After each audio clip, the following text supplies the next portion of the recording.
paying attention to the rules, never do them, especially if you're in New York, because I was in the right at the meeting. Okay. First of all, again, I want to apologize for last week not being able to be here. That was unacceptable, and that won't happen, or I hope it won't happen again. I'll certainly work so that it doesn't happen again. What I'd like to do is figure out what we're doing for the next little while, and then get into a discussion on the way in which we think through different and where we're going with this, because we've technically got the schedule that would go to the end of May. We've got a big conference happening at the end of the 24th and 25th of May, and if anybody needs rooms in the hotel, tell me. The conference starts on the Thursday, the 24th, and goes to Friday. No, that's a lie. It starts on Friday, the 24th, and goes to Saturday, the 25th. Starts at 10 a.m. It's a think tank. It's not really a conference. And also the poster's going to say 168 pounds to get in. Ignore that, obviously. But what I need to know is not so much are you coming, because I'm assuming you're coming, but do you need a place to stay? When is it supposed to end in the afternoon? Midday. Like no, to end the afternoon, at the end of the day, when it's the last. On Saturday. Yeah, or no, on Friday, because it starts on Friday, continues to Saturday. Yes. So Friday, when does it end? Well, we haven't really set up the whole schedule. Probably 4 or 5. We have 4 keynotes. It'll probably end around 4 or 5. No, probably a little later than that, probably 6. And then there'll be a dinner that is held, so that everybody can kind of talk to each other without, can network properly. Basically. You don't have to network, hang out. And then the next morning, hopefully we won't have to run too much, so we can have the rest of a proper conference. And that should end, I'm thinking 2 or 3 in the afternoon, so you don't get back to where you're going. No, so I was thinking if even if we have dinner, one can take the last train. But then you have to come back. Yeah. How much is the hotel? No, I need to know because I'm putting you up. Oh. Yeah. I just need to know. This is just for our PhD people, by the way. This is not for everybody.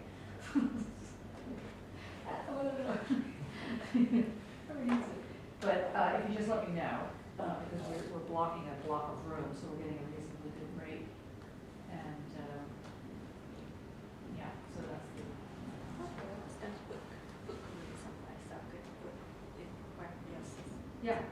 Yeah, just let me know, or let Grace know. That's more important. When I say anything, I mean Grace. So that would be for the one night, the Friday night. That would, be here. Good. But then you still have to get here early by 10. All right. So that means taking an early train. That's what that means. Cheap for the weekend. Yeah. Well, but Friday is going to be off-peak, but still. You can still get the $3.95 ones if you get the 2.5 hour trains to get up there. Okay, so the 2.5 hours is the key for me here, I suppose. But you see, the thing is, you can get a cheaper one because you have student cards, right? Yeah. Well, actually, if you get the rush hour ones, they're still more expensive. But I looked up just a couple of days ago, and there was like I could get one for $3.95, but probably there at 10ish or something. I don't know. I just get a slightly over one. Okay. Okay. So anyway, I'm assuming I need you to confirm that you'll be there. I'm definitely going to be there. Put the day of work. No, not just confirm that you'll be there. Confirm that you're going to be there, sleeping overnight. And okay. Will you be there at all? No, you're going to be somewhere else. Right? 17th on Friday, I can do that. Yeah, I'm talking about the. And the 20th, no, I'll be in London. Okay. Yeah. Okay. I think I'll be in London, but I won't be in Melbourne. Okay. If you can check. So the point is that there won't be a PhD meeting that week. Okay. That meeting is going to be the photography conference. And there won't be, well, there could be a PhD meeting on the week of the 17th. I'm happy to, that's why I want to go over it with you, to find out really when are we meeting, when are we not meeting. So now that we know that you could still be going to Birmingham, Barnaby, that week, the 24th, except not on Tuesday, it's set on a Friday. No, Is that- no, I won't be coming to Birmingham on Friday or Saturday. I'm just going to look at the calendar. Okay, so, right. Okay, let's go to the next one. May. Okay, so today is the 30th. Right. No, today is, yeah, today is the 30th. Okay, next week is the 7th. Shall we have a meeting next week? Yes. Yes? Well, good to go on that. The 14th, that's the week of the 17th, so we will not have a meeting on the 14th. We will have the meeting on the 17th, probably at Barnaby's place. Is it 17th Friday? Yes. Okay. Is that still good for you? Can I double check on that? Yes, of course. It's a bit more, well, it's a little bit more difficult than the Thursday, but let me check, because on the Thursday my place is empty, but on the Friday I have people. Yeah. Usually noisy people, but Okay. but if I can confirm that, unfortunately I've got my calendar is on my laptop in I was in the UK, in London, so I'll check with that and confirm Okay. that. If that that's it'll be not, I available. mean, the thing is that, So you can't, so it wouldn't be the Thursday even no, in that- London? it's not the Thursday anywhere. It's not, right? No, because I have to be in all-day meetings and connect with the MA. And there, anyway, it's relevant. The point is that it can't happen Okay. on a Thursday. And the only day that Frank can deal with us is either, he preferred the Friday, because he's coming in from Canada, and he's jet lag. And I told him, I insist on the Thursday, but now I found out that I can't do the Thursday, so we're gonna try and do the Friday. So that's why, it has to be a Friday. Now, we can do it in my place, or we can do it at the photographer's gallery, so I'm not sure what Daniel's organized yet, so we have a couple of irons in the fire there. I'll have a look at my diary and see what is likely to go on. But I'll definitely be there on the Friday, Okay, even if it's not my place. yeah, okay, great. That sounds good.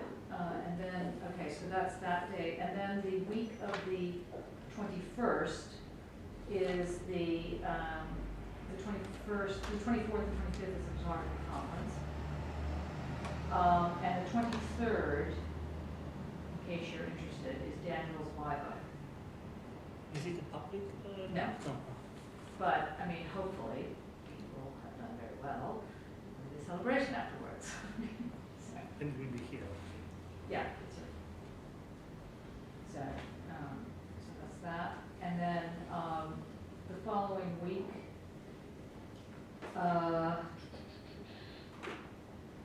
is the PhD seminar. The first week of June, No, the 28th. 20th. And then I think that should be our last, sort of formal meeting here. And I think that from the month of June and July, probably the month of June, I'm going to actually be on sabbatical. Though I don't remember getting anything done, I'll just shoot myself. So the month of July and the month of August, then I want to have individual meetings with everybody to make sure that everybody is on track for what they have to do. And everybody, including Berkeley, for this, is that you have to have a second supervisor. So I thought for you, it would be James Hellings. I thought it was that, oh yeah. That was the guy that showed Yeah, up, you know, yeah. he's a Thai and Yeah. Adorno scholar, so he's an interesting guy.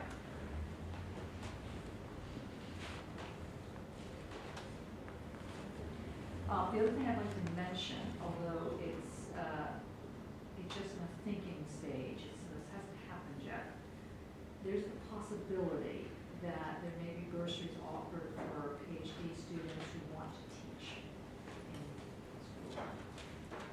So, in other words, they're willing to pay for your PhD in exchange for teaching on the BA. So, if there's anybody that's interested, let me know. So that's that. That hasn't been passed yet, that's just been being discussed, but I think it's interesting. I think it was possibly strong. Okay, any other announcements? Okay. I would like to then open up the discussion on the question of difference and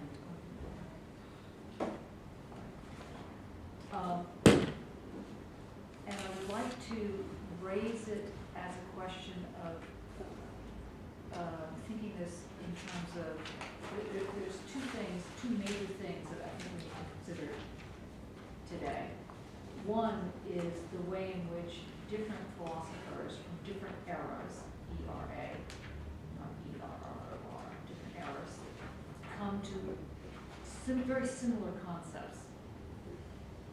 So we know that we have difference, we have difference, we have differend, and that's just three that I can think of.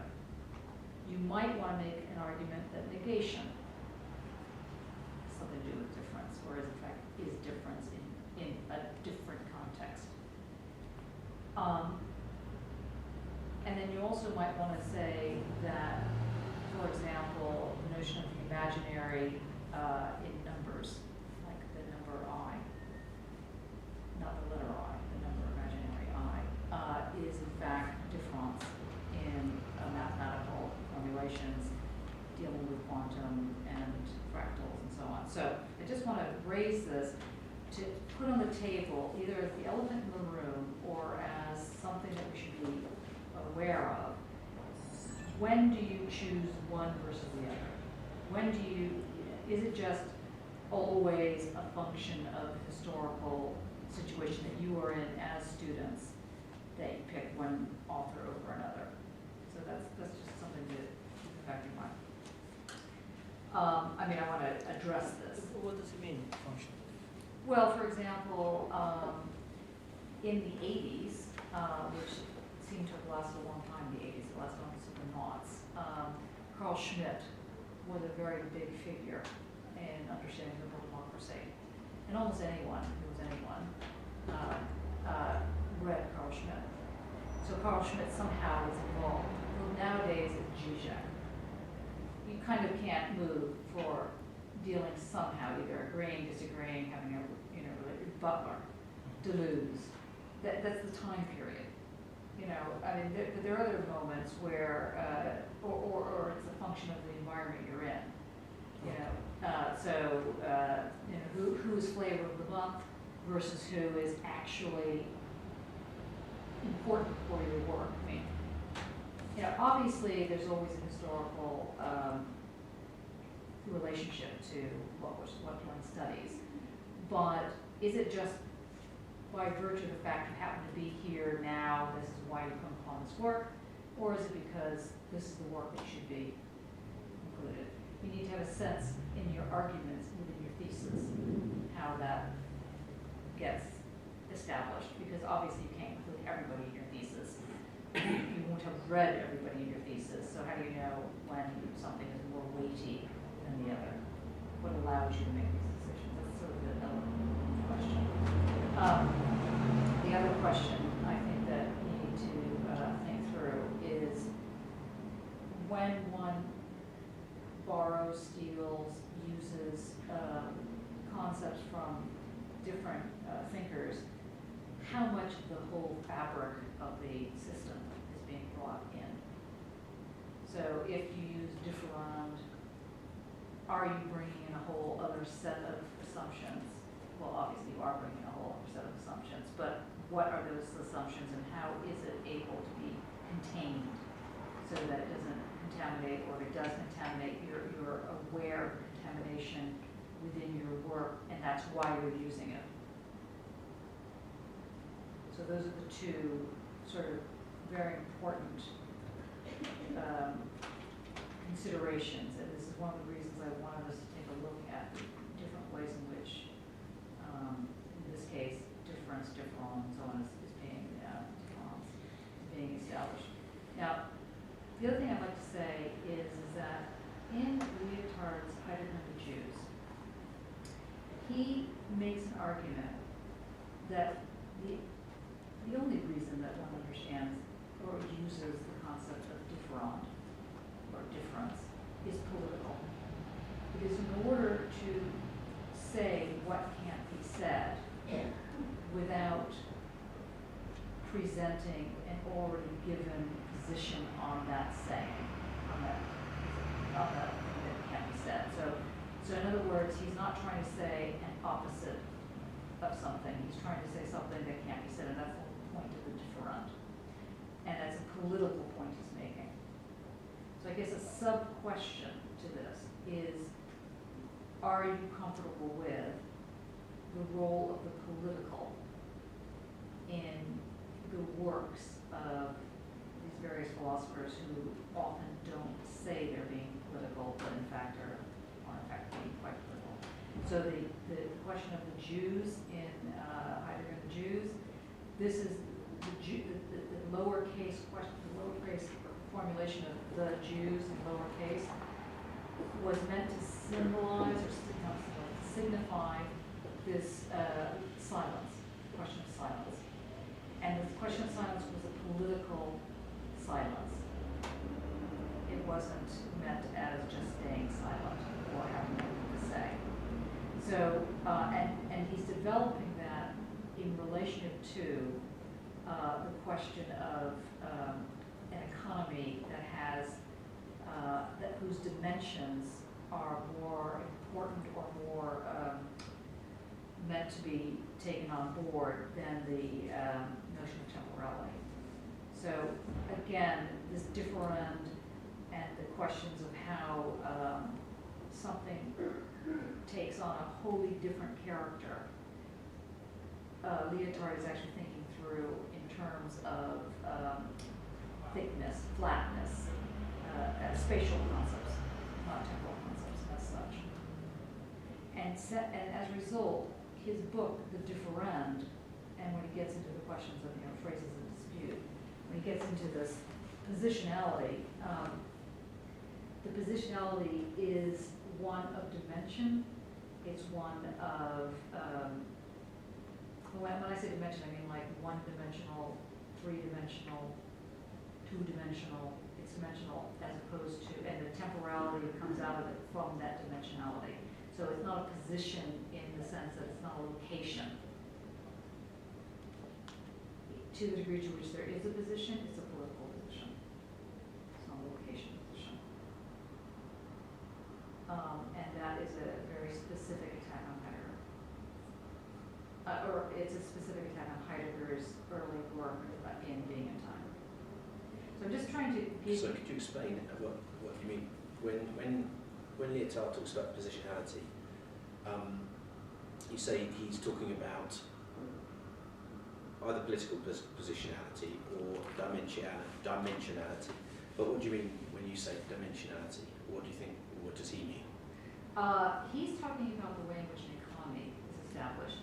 By economy, again, it's not meant as well. I think that probably one way of presenting it would be like a matrix. In other words, a structure. But the structure itself isn't with a structure. That's why it's called an economy, because it has a cohesiveness to it. So structure implies more of an actual building, an actual assemblage. This is not assembled. This is not constituted. It's not constituted in that way. It is made to be cohesive. And the cohesiveness has yields, I think is a better way of saying it, yields certain, what he calls thicknesses. Remember how we spent weeks on the question of So thickness? the dimensions of the cohesiveness will be the modes of the economy, or the modes the economy sticks together, Windows. Yes, it could be the modes, but in fact, it's closer to a science notion of dimension, in the sense that we're talking about the fourth dimension, not the fourth dimension as time, the fourth dimension as vibration, for example, or the third dimension as, volume, mass, weight. These are different forms of, you're right, it's a form of a mode, but it's more than just because I often think about this is why I use the word mode. That in the last century, 20th century, certainly to the physical dimensions as we know them scientifically, there were added an economic and class dimension and psychopolitical dimensions, which were as strong in defining our reality as the 3D plus time. Mm-hmm. And there wouldn't be a moment, life, an event that is defined only by space and time and not by the others. And probably there are many more that they evolve. So what's your concern? But this is why I said mode, because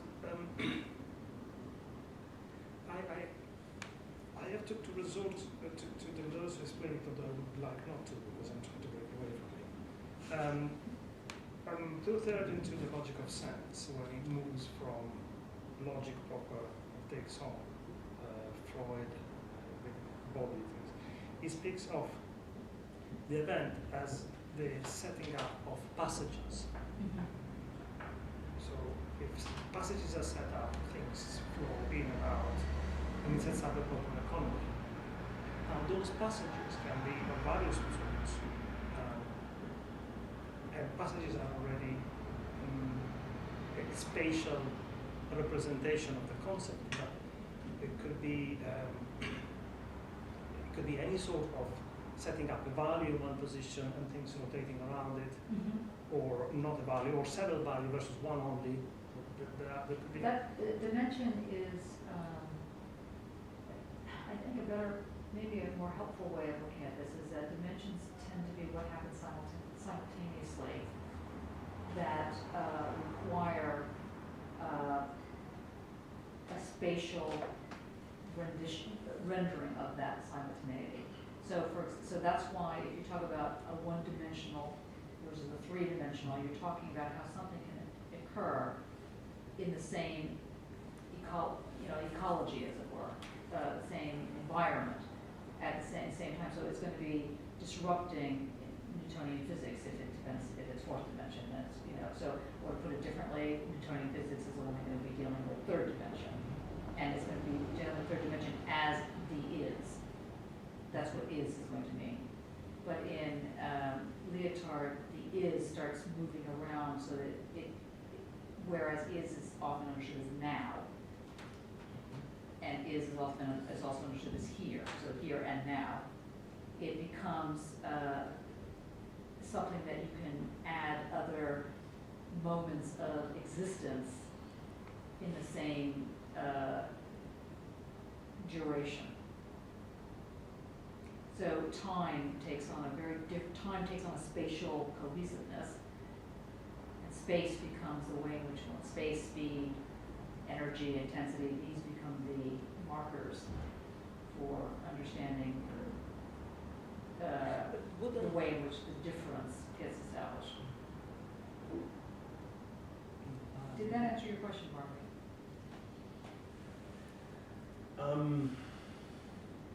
Well, yeah, yes and no. Yes, but And no, why? it didn't. But why use the term positionality if it's not location? which is distribution. Well, I guess But distribution is location. the problem is trying to make the word do more than what it implies by using, let's say, location. So positionality can also mean taking a view on things, or being political. Having a position, Yeah, I mean, in a way, you've circled back around that through dimensions, which, through simultaneity, they're simultaneous notion that they're aspects, effectively. So, you know, what you're saying is that the dimensions act as aspects, which is, I mean, I can understand that the word location is problematic because it's got a sort of rigidity about it, which isn't implied in positionality. I mean, positionality is a problem too. I'm not saying these are problem free. Positionality is either goes, at least how it was translated in the lectures of Berman Yeah. and Friedel. But it's The same as in framing, but it was a positionality. But this is why I personally prefer economies. But the problem with economy is that it implies exchange,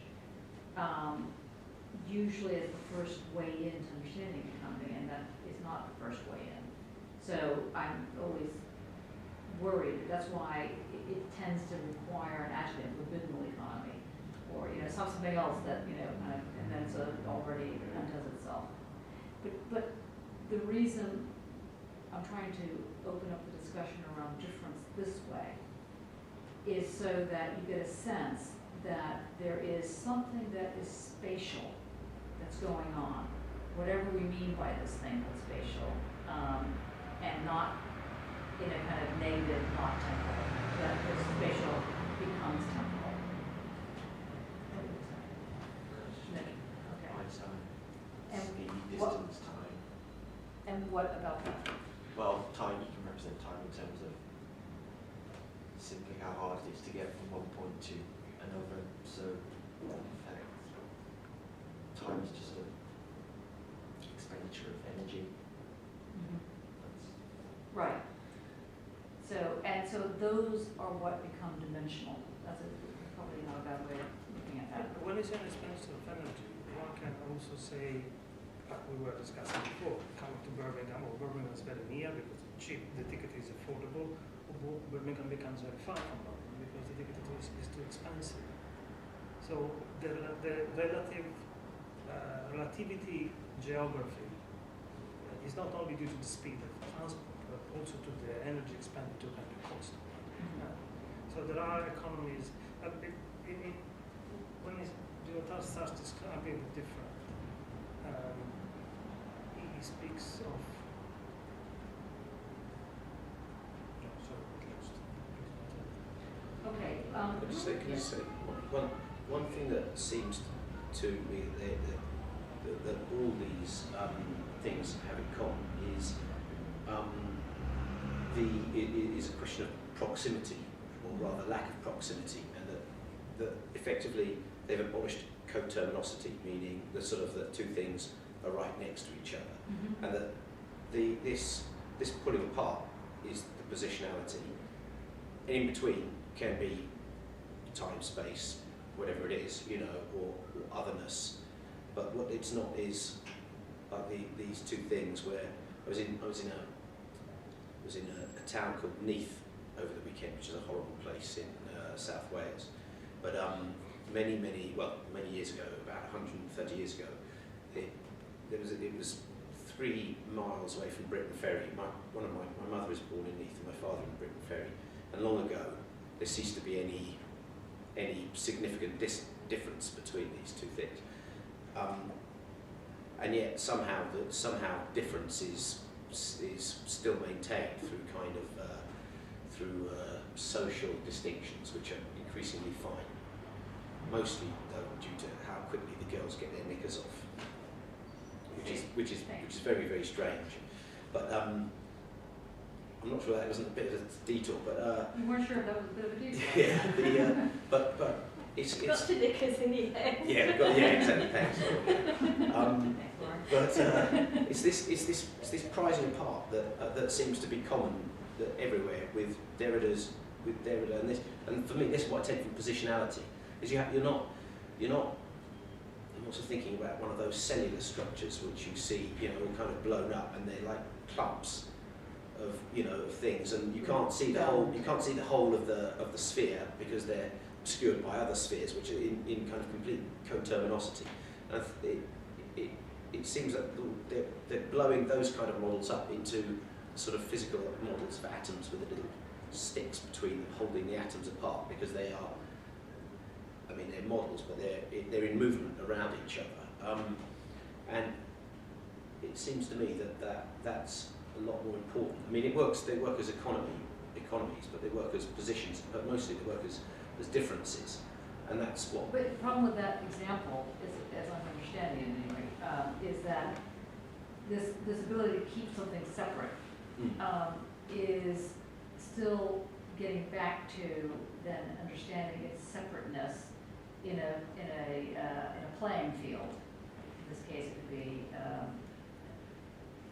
in some kind of, let's say, in some kind of field that may or may not be a closed field, but the difference is that they have some sort of marker between them, whether it's an arms or a relation, a cut. Yeah. You know, and the distinction between them. Yeah, and the question is, can one think something being not the same without thinking a deep cut? The deep cut meaning Either the poles or when you're thinking or put it again slightly differently, is that one is trying to think difference. Not saying that that's the only way to think difference. Obviously, one way to think difference is with a cut. You know, is the atom, is the ways in which those segments are apart. But can one actually think of how these distances, these differences are established without having a cut? And Derrida will say it is not possible to do that. There must be the violence of the cut. And again, what Mark was saying at the outset about words sounding the same, so difference, difference. And in fact, even in that example, so that there's sameness, you hear the same, the orality is the same, but of course they're saying very different things. Bear, B-E-A-R, B-A-R-E, so on and so forth. These are saying very different moments in the same structure, let's say the same arrow structure. In that scenario, then you need to know the context that provides the cut, provides the environment, the ecology, or how you want to put it. And then he goes off on his various ways of establishing this form of difference, which requires context, requires something else to set it off from its unique, to get its uniqueness happening. And would you say that Lyotard, I completely agree with you about Derrida and this, the deep cut. Yeah. But would you not say that Lyotard needs the same thing, or requires the same thing in his Differend? Well, I guess the question is a bigger question than that, which is it possible to think difference without a deep cut? And part of the answer is yes, if the way in which one understands how things cohere does not require or cannot be based logically or in any other way. It's not based on a form of division that produces a repetition, but it's a division that produces roughness. I'm going to say it slightly differently because I'm trying to get into a different concept. Drag this different concept too quickly. In Mandelbrot's concept of fractals, one of the things he does in that form of geometry is he says that in the Newtonian world and in the Euclidean world of geometry, there is the repeat of a pattern is able to repeat itself as a pattern because it's the same with the marker, deep cut, that then gets repeated. So this thing gets repeated. And what he's interested in is particularly in art, in nature, and whatever, how roughness gets repeated. So how a coastal line looks. And why is it that it has a tough time photographing a cloud? It just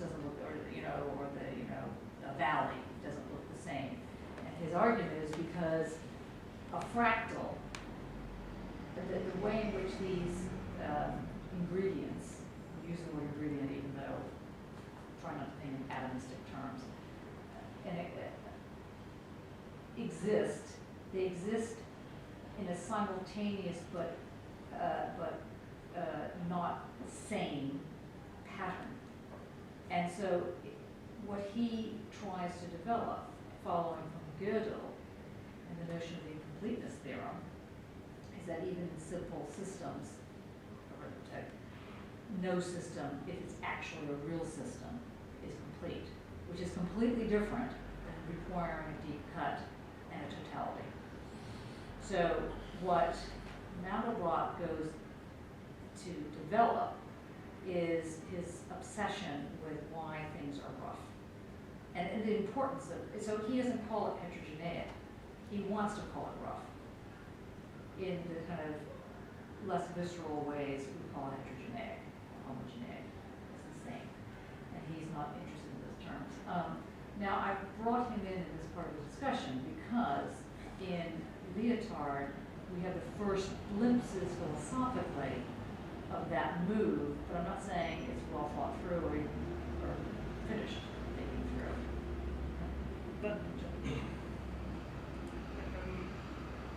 let me just finish up one little part of the thought. So the notion that this economy, as he's calling it, the libidinal economy, or the thickness, or in fact later on the figural, all of these ways of putting it, he's trying to talk about a roughness. He wants to get away from words like homogeneic, heterogeneic, and talk about this uneven, doesn't fit in because there's nothing to fit into. It just is. So a coastline isn't fitting into the relation between the land and the sea. It is that relation. And he's trying to show in his work. But anyway, that's another problem. So the thing about Lyotard is that he's using the word economy in this sense. And for him to try and develop it, he wants to develop it so that it can talk about these ways of replicating something different without bringing back questions of the cut. So that's why he talks about intensities. That's why he talks about, constellations, the great ephemeral skin, the zero. And he wants to, he wants to, but in his Heidegger and the Jews, the way in which the Shoah, or silence, is given its efficacy, or its political inversion. It's political, but it's not seen. It's not seen political. Is that operates very similarly. He doesn't put this way, but I'll try and show you how he does it in the Jews thing. As a fractal. That one is no longer thinking in terms of thesis antithesis, but that there's some other category, there's some other way of talking about the not fitting in, the so-called elsewhere, that thesis antithesis, deep cuts can't address. Now your question. there is one, I'd like to say two things. One is, let's start with the question. What confuses me in this idea of the difference as not opposites. Maybe it's a very naive one, but is it seen as a problem or something positive? Because it keeps swinging. In Differend, for example, the starting topic is the silence around the gas chamber, with the logical paradox that the witness could have been killed by the gas chamber, so there is no proof. And that's a sort of infinity point of perspective that one never reaches the thing itself. So it seems to be a negative paradox. Mhm. But the way you have presented it, speaking of positionality, speaking of an economy that sets up the real we are in, the sense of the reality we're in, seems to be a necessary element of our reality without which there would be no sense. Or better, a way of thinking the reality, not in terms of opposites, but in terms of differences or something ultimate. So that what this confuses me, because in one way it seems that he is after recuperating, finding a way to recuperate this difference, this unreachable thing itself that is somewhere out there. And on the other hand, instead it is almost another dimension that is the light of the day we are in. Okay, so I'm going to translate your question. What I'm hearing you ask is there, if to have reality, one requires a form of difference. The difference, in this case, is the Showa, the gas chamber, and so on and so forth. When can you say that it's ethically incorrect? That there's an ethical problem? So it is always negative.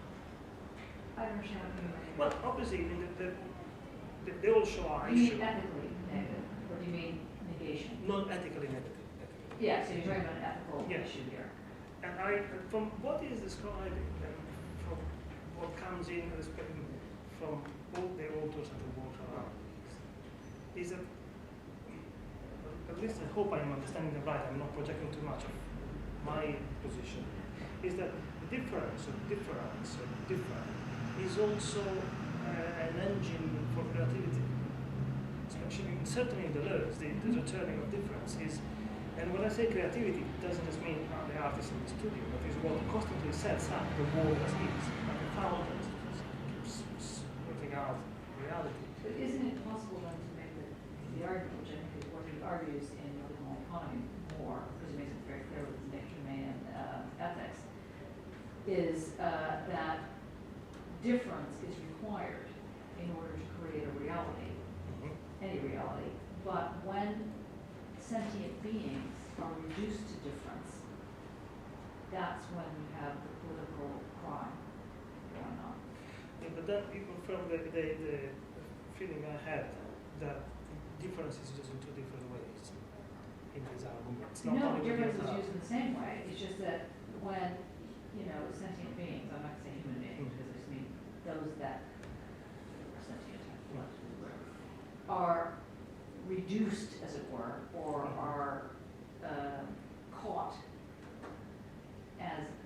as exactly in that same elemental formation as difference, then that is creating a disaster for any sociological group that can be brought into that way of addressing the issue. But So it's not to say that it's using difference too many different ways. It's saying it's using it one way, and when it either gets confused analytically so that people are thinking that that's what they're talking about, are women and men, or the different entities, and therefore you need a political movement around that. What he's saying is that the political movement is always this one of the Showa if you get reduced into this different, but conversely, as it were, it's not that you have a political movement based on victims of the Holocaust. no, I didn't Okay. express my I'm sorry. question properly. I understand this. I mean, reducing whoever to an object and not to a certain being is they're reducing to the absolutely order, excluded and suppressible and suppressed of any Showa one can think of. But there is also an ontological use of difference in these arguments, which is not only neutral, I mean, ethically positive or negative, but it is constitutive of the reality. And one can, yes, say that the silence around the Shoah is a constitutive element of the post-war Western culture. But I feel it is used in a different way, because the ethical difference, the silencing of the Shoah, is the color of the last 60 years.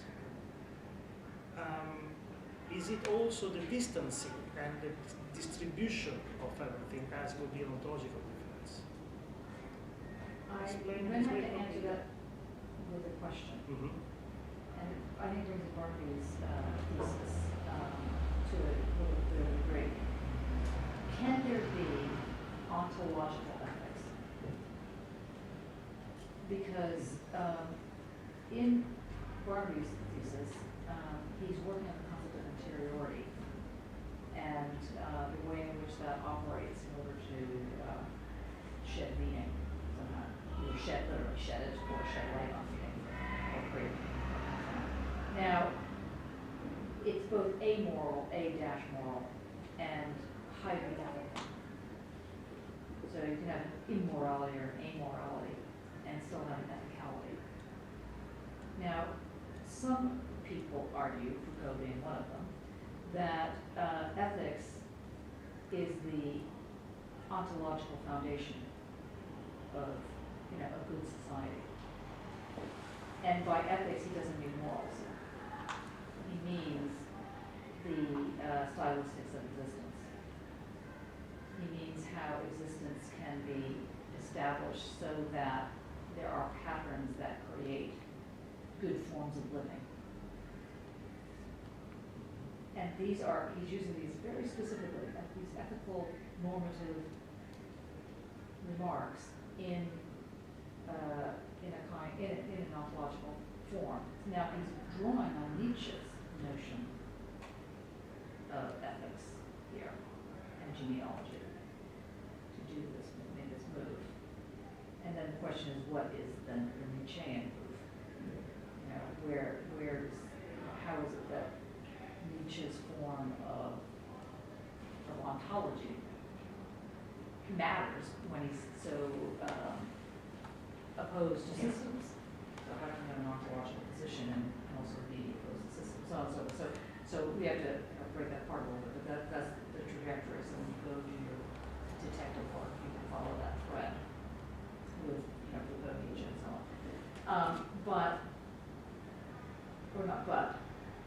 If we circle back to the question then, which was the difference and differend and so on are an ontological move, on the one hand. On the other hand, when someone is reduced to a differend,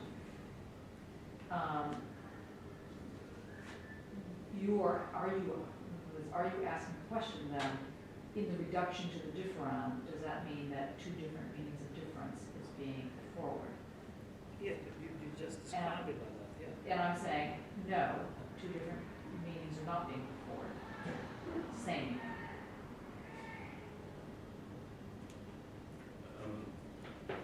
You say the ontological form, difference, difference, differend, effectively they have the same meaning. They have the same purpose. So Or they have, no, maybe the same purpose is not even correct. So to sort of sum up what I'm hearing here is that you're opposing the Derridian insistence on, and all this is political, the Derridian insistence on distance between two differences, and his insistence is that there's a formal recognition of the violence that entails and implies. Right. Versus I'm not quite sure I've got this right, but a Lyotardian Differend, which would prefer a complex surface subject to change under scrutiny, so that so that not quite sure whether so that we have this Mandelbrot kind of coastline effect. Because so there is a coterminosity, but instead of sort of smooth surfaces up against it, the difference is created without failure of proximity, but it's a sort of super proximity caused by super complexity. But it's a coterm. When you say super, what do you mean here? You mean like it's overarching? No, a very. When I say super, I mean super complex, or I mean extremely complex. Okay. Very messy. A very complex. When you say So- very complex, do you mean, can I make a suggestion what you might mean on that? Yeah. You mean imaginary number scenario? Do you know, does everybody know what an imaginary number is? Well, I think that the coastline thing is to go back to that. Coastlines are strictly drawn in on maps, and yet they are impossible. They're imaginary lines. They simply don't exist. They don't exist anywhere. You know, you can't follow that line, and the closer you look, then well, there's a rock out there. That was the map and stuff like this, and so. I mean, I kind of like strongly fall on one of these sides of this debate, but in effect, you're suggesting these are two opposing schools of thought on the notion of difference and proximity. In one, it's extremely complex, but there's a certain coterminosity, or are you suggesting there's an injection or an introjection of a what's the popular expression, a contended space, contentious space, No, it's zone of contention, not. I don't see them as being contested opposite. space, contested space, yes. yeah. That's it, yeah. I don't see them as being opposite, or one's right and the one's wrong. I want to be clear on how it is that Derrida is saying one thing, which can melt into what Lyotard is saying, and vice versa. But that if one were to push it, what Lyotard is aiming at is that whereas Derrida would, Derrida would advance an argument based on the differend and difference so on the undecidability of an event, basically. That this undecidability is a feature, the violence is an undecidability. And what, and that the foreground is the notion of undecidability. Whereas Lyotard wants to get away from decidability or undecidability. It has nothing to do with making a decision or not making a decision. To put it in those terms either evacuates the political or emphasizes it too much. So he's trying to do something very different, he's trying to come at it from a different, position, a different sort of angle. And what he's trying to do there is he's trying to suggest that that the complexity or the chaos has a relation that will generate various degrees of patterns. And these patterns will become intelligible at a civilized level, a civilization level, a linguistic level, not to start with, but, and that is always taking a political move or even an ethical move, so that he wants to criticize Heidegger on his inability to recognize that fascism or the gas chambers or whatever was not a good way to go. He wants to criticize him, saying, because what Heidegger will do is he's saying, look, I'm just talking about authenticity, I'm just talking about how these things operate. It's not my fault that it ends up as concentration camps. And what other philosophers and political theorists will say is, well, it is your fault that it ended up this way, because that logic leads to concentration camps. And what Lyotard is saying is that logic neither leads nor doesn't lead to the concentration. It's not about that form of the political. What I have to understand is how something gets cohered and the patterns that the coherence establishes. And that cohering, that sticking together, is this form of difference, of the figural, and the relation between the figural, the representational, and the non-representational.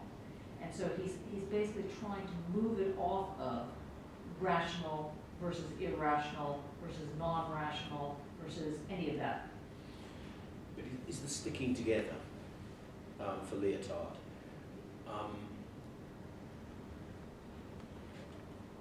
the figural? Is it a space or a time space? I mean, is there a you know, even if let's go back to that coastline, because I think it's quite interesting.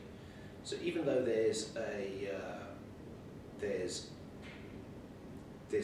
on one hand there's standing with your toes in the water, and then the other there's looking at a map of the country. Or Britain, if it's got water, you know, you're not going to be looking at a map of Or the Switzerland. UK. Yeah. Right.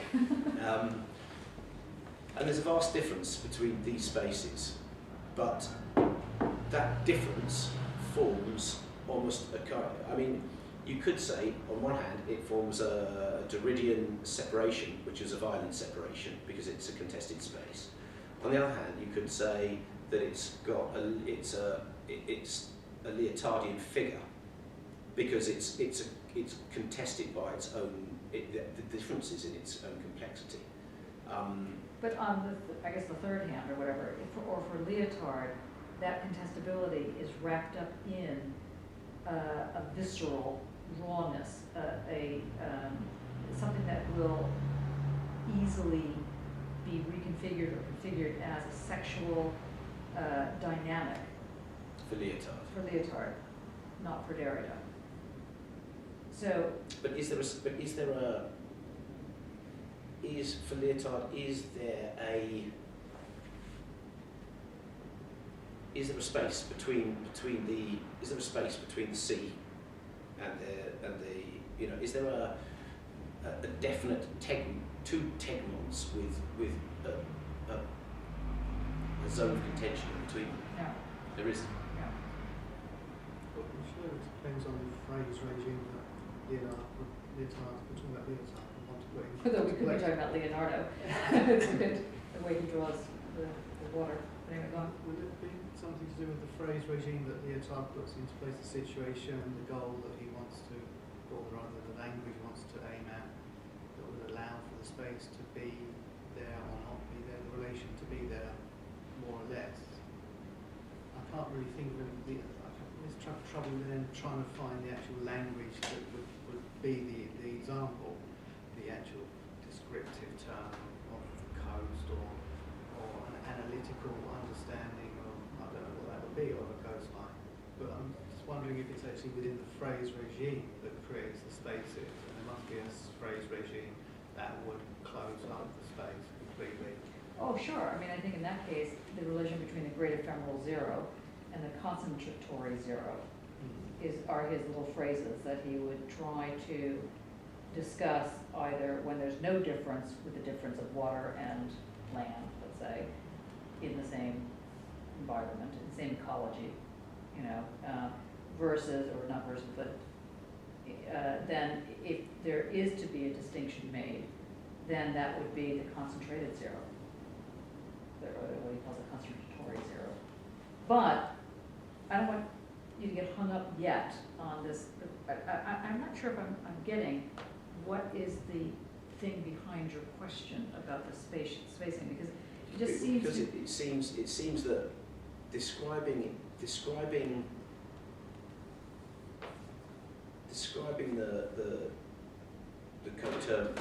it as kind of coterminous yet complex, it sounds like a kind of a Derridian reading, and that what you're describing is Derridian's film. You know, like why? Because you've got a kind of highly informative informational surface. But what you don't have is this kind of violence, this contest. And that sounds like a Deleuzian. Did I say Derrida already? Yeah, you did say Derrida. I meant Deleuzian. Okay, film. say your sentence again then. It sounds like what you're describing is the Deleuzian film, like an informational surface, highly complex, but able to expand in and out, and basically be sufficiently flexible that it marks out its own space, and there isn't anything in between. And I wonder if it sounds like you're describing that, and it sounds like you're squeezing out the kind of figural, because I thought the figural was really, if you take the Derridian notion of the difference, everything it describes in there, I imagine that the Lyotardian figural was this kind of space which Derrida doesn't really go on to describe. He just says it's there. But I'd read Lyotard's figural as the description of that notional space. But you seem to be saying that there is no notional space in Lyotard. No, I was saying That it all that. happens at the surface, on a surface. Okay, that's clear and makes sense. Here, the first thing I was trying to say was that the figural presents difference, but the difference is not established as requiring, in this case, spaces in between something. So you can talk about, let's say, planes of imminence up there, without trying to bring it to loose. So that's why the economies, like a one-dimensional economy. You can bring in the question of the economy, but at the same moment of bringing in that one-dimensional economy, it doesn't mean that everything becomes flattened into this modus strip, and therefore is indistinguishable. So this economy has a thickness. So the surface, which is a surface, so there's no depth, still it has a thickness. So that's kind of weird. How can something have a thickness and have no depth? So, is this just a play on words? And what he's suggesting is not only is it not a play on words, but this is how it operates when at an ontological level, when one's trying to look at something that is a repeat of not the same, i.e. difference. And for him, he would be calling this, the figural emerges from that point. It doesn't emerge, he's trying to make the argument, it doesn't emerge from the semiotics of a sign. As such. It's a different form of a sign. He's not going to get rid of signs and signifiers. He's just saying that it's being recuperated into a linguistic form, when instead it should be recuperated into the way in which surfaces take on or can take on different reflexive incursions on the dimension, on the one dimension. And he wants to go further and say that in those reflections, that this creates a political. It's not the political of the conscience, or the, like I'm now going to go off and be political. It's the political of creating something that can then become permanent for a while. Doesn't always, what becomes permanent is, if it's permanent for eternity, it has no political to it. There's no ethics to it. It's an absolutism void. It's black matter. It's an antimatter. Gravity is not political. Gravity is not political. Black hole is not political. It's something that. But that doesn't mean that, see, this is why I was saying, your comment about the ontological. It's almost like you were trying to go, how far back can you go to get to the real ontological foundation? So, like, if people were reduced to a black hole, let's say, to put it, it still means black hole.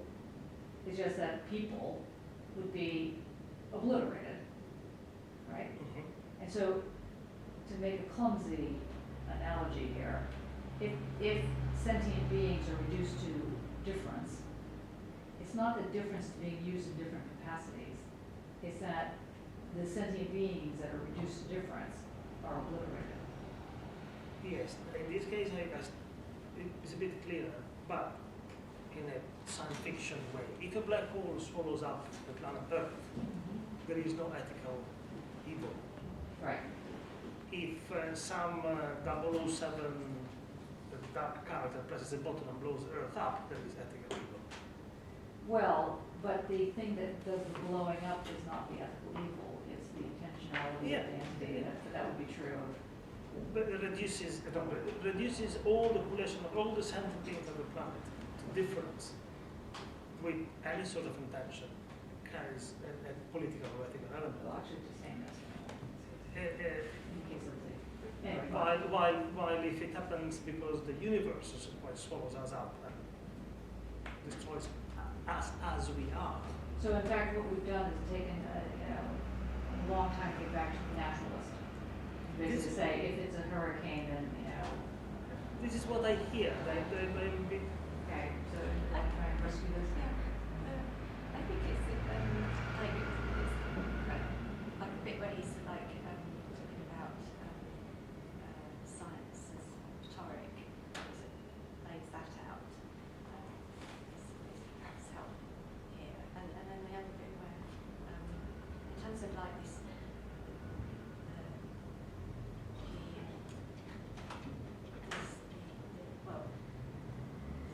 Because he talks about the idioms, so, but we don't add up to a totality. So Differend, where the two, where he talks about the plaintiff and the litigation, but he wants to sort of say, well, if with the Differend, if they can't they're sort of excluded from that because they're not operating from the same rule base. But then he wants to say. The Differend is the case that can't sort of get the words out, but not that they can't, but when words do come out, that's like the event of a new phrase with its own sort of rule base. But what he's not then saying is that new rule base is now the unity of universal totality is going to be based on this. This is the way forward. He's saying that there's always this capacity for the event of these different sort of phrases which kind of exclude each other because they sort of work into different idioms, and so they don't produce unity. But then in terms of science, when he related this to the rhetoric, it's like it's almost like if you relate it to that line aspect. So it's the claim maybe of sort of depending on how you set up the capacity to see through a scientific method or mode, you then see the line or you don't see the line. And then do you reduce that to, say, a Newtonian claim where you then want to say it's the unity of this kind of totality, or then much work comes along and shows that actually things are sort of not just that like that.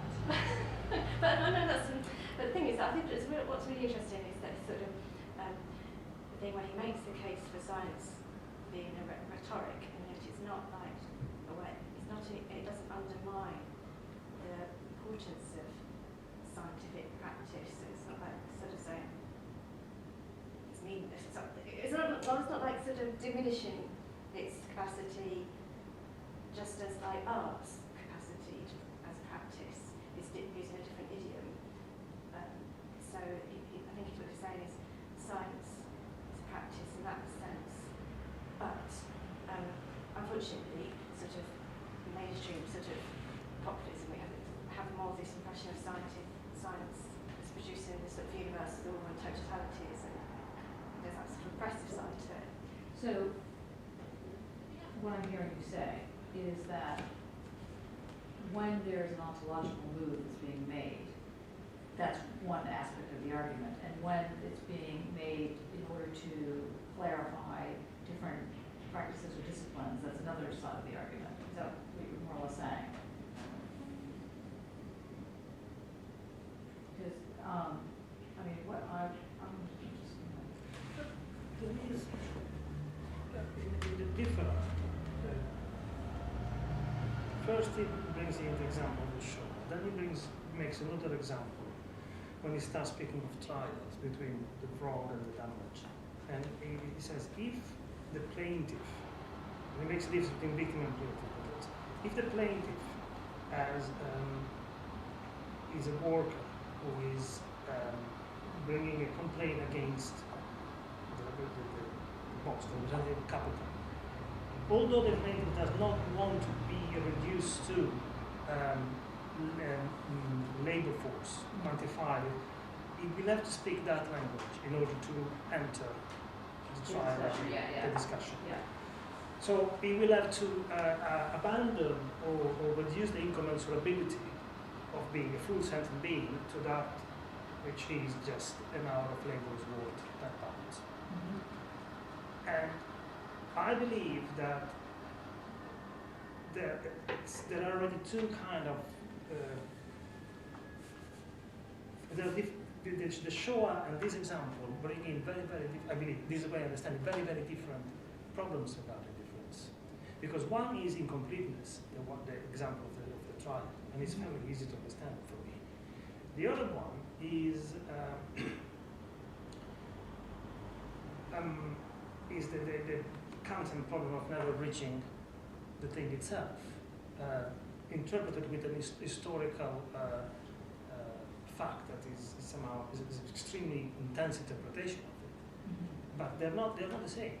But, okay, that's another issue then, because don't get sort of caught up with the different ways in which something can be used. I mean, the word dialectic, for example, is used on that, can clearly take on different uses and different meanings.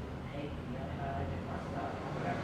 So, trying to just put that, not to one side, but when one's thinking of the question of difference, what I'm hearing is the predominant issue you're having is when is it an ontological move and when is it kind of practical, political, in the small p sense move?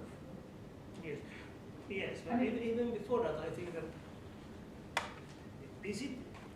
is the problem we are facing to make a distinction between difference understood in the later of something in between and difference understood as the point beyond which sense is no longer sense.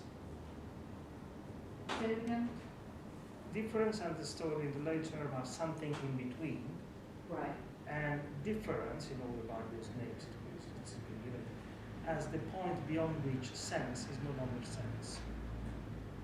Right, okay. I think that's the closest so far. But that doesn't mean that the no sense, let's say, or the nonsense equals difference. No, Difference it's is not the nonsense, process. is silence, is one that is completely incommensurable. One can say, think, or touch nothing beyond that point. Okay, but then that would be, there's like two sides out of this difference move. One is the sort of complete emptiness, as it were, the complete other, the complete elsewhere is difference. But also the process of understanding, like what Barbie was talking about in terms of how things are literally set up. Like, is there a space? Are they collapsing on top of each other? This is also part of the difference. Part of difference. So difference is operating on two registers. I mean, I see that you've got Derrida's speech in Phenomena, right? It's difference is in the background. Yeah. And what was your, did you read, I'm assuming you read it, you know? What, the whole book? Well, no, the section on difference. Yeah, of course. Yeah. You're just carrying it as like a guitar or something. Yeah. No, I did actually read it. Okay, that's good. Can you summarize that version? Because I think that'll help. Is it different to the version in Margins of Philosophy? Because It's, I think it's slightly different translations, but okay, because it's the same. I've got I've got margins of philosophy in a cupboard somewhere, Okay. and I couldn't find it. But I've read Differend before, I suspect, in the other book. Yeah, So yeah. I assumed it was exactly the same. Can I summarise it? Yes. Right, okay. Forgive me, those who might have heard this summary before. Yeah. So, Derrida tends to write in a certain way, and he sets up his essays like this. He makes in the first page or two, he makes a proposition, and he describes precisely what it is that he wants to say, and it's usually extremely clear, completely cogent, and original. Okay. This is precisely what he does here, and effectively he teases out the difference between the word to differ in English. This works fairly well in English. To differ and to differ. Right. So he composes a new verb, which is différance, which is he spells slightly different. In spelling it slightly different, in French, he exchanges an E for an A. In exchanging the E for an A, he invokes already in the second page, he doesn't actually mention it, but he's invoking the A equals A identity difference, and he's imagining that his audience, because this is a speech rather than a piece of text, and that's also important to bear in mind, the audience for this text can't hear the difference between the two words, différance and différence. We can see it in the text, but his audience cannot hear it. Anyway, so his audience is a college of philosophy, or a set of philosophers. So they'll already be aware of the invocation of the Heideggerian A equals A, which is some of the text that we covered earlier on. So then, having kind of having set up this notion of a temporal aspect to identity and difference, he then follows his usual pathway, which is to complicate his having. If you've read the first page and understood it, you've understood everything that there is to understand About his question of difference. about his question of difference. So you want to just read that out loud? Yeah, but he then continues for the rest to make things increasingly complicated, and then to finally, or not necessarily finally, but to efface it. So it's statement, then complication, and then eventually effacement, which is part of his entire project. And But that's his entire project. yeah, that's Derrida. Yeah, that's Derrida. That is Derrida. So, however, and wait, sorry. When you say effacement, this is actually quite important. How are you understanding his notion of effacement? He denies that. So his proposition, which I mean in this essay comes right at the beginning. He likes to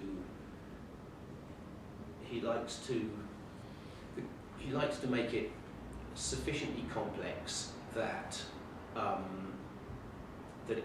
when I say effacement, I mean like a graffiti, like somebody scratching out a word, and I mean effacement. I also mean sort of defacement, but I mean it's obliteration, obliterating the kind of concept through making it sufficiently complex that it starts to fall apart, or actually what it happens, it becomes so completely contingent that it becomes unlikely or anything like this, and that tends to be. I'm asking you this because. And so it's doubtful. It becomes doubtful effectively. So would you say, right, the answer so far, would you say that his effacement is difference?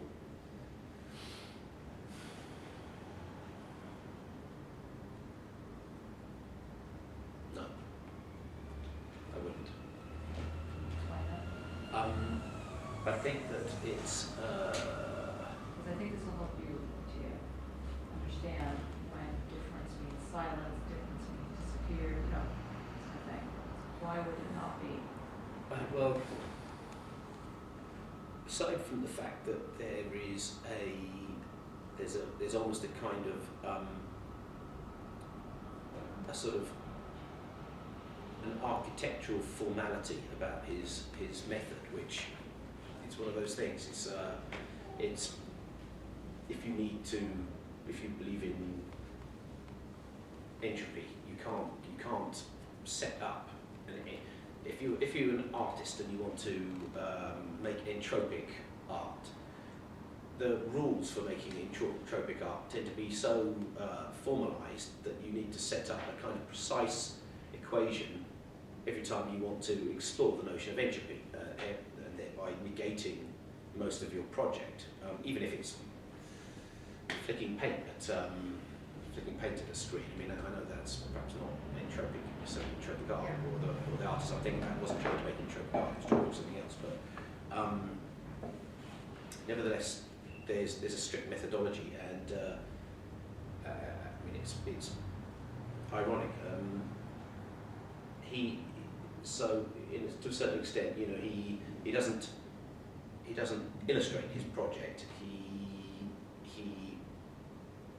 doesn't illustrate his theme, but he illustrates the Derridian project by following this kind of proposition, complexity, and finally effacement. But he does quite skillfully mark out a project of district deconstruction, which is the Derridian project. So whether it's important for him to show full effacement, is it difference? Well, let's just. I think that's quite a complicated question. I'm not sure. I don't think so, because I'm not sure how well the deconstruction method illustrates his concept of difference. I'm asking you, just to contextualize a little bit, I'm asking you this because in terms of Mattia's questioning, and also probably some of the others that are not questioning out loud, maybe questioning in your head, when you're talking about the strategy that Derrida is using to get his work across, whatever we mean by across, so not just communicating, but really putting it out there. You're saying that part of the strategy is a strategy of effacement, and I'm hearing with your question that you're thinking this sort of practical embeddedness of difference, or this practical embeddedness of silence or disappearance, or already speaks of something called difference, and then there's this thing that is also the concept, which has or speaks to or points to ontological relationships. And I'm just wanting you to be more specific or more, let's say, focused on the fact that those two entities, so far as they're being put forward at the moment in this table, is tripping people up in terms of thinking one is practical and one is ontological.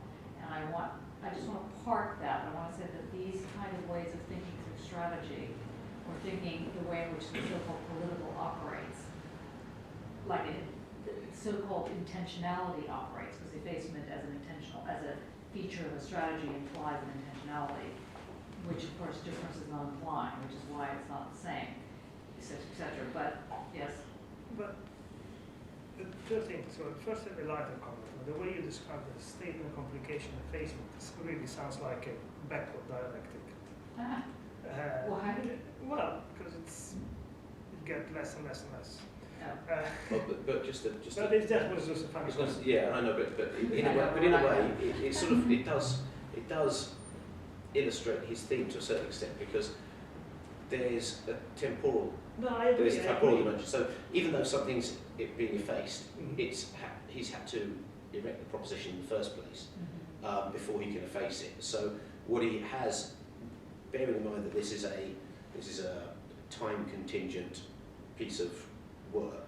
In other words, it hasn't existed on extant as an essay. It's been delivered as a speech. He hasn't fully effaced it because of the difference, because of the temporal notion. You know, he hasn't kind of just said, right, I'm going to write it down and ripped it up. He's spoken, and that's been committed to people's memory as the speech has happened. And then he's only tried to efface it. Of course, his effacement fails because people can still remember what he said in the first place. But what I wanted to say regarding the ontology of the political is that it seems to me that we are living the way difference or difference, depending if it's Derrida, Deleuze, or Lyotard at the moment. Although they somehow vaguely refer to that belonging of Heidegger, the way it gets, what it becomes, is something that is transcendental.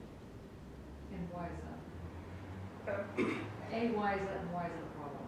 No, I'm not saying it is a problem. Right. But why is it transcendental? Precisely because, if we want to stay with Derrida, difference, he says, is not a name or a concept. We cannot point a finger at difference. Difference is effaced. Lyotard,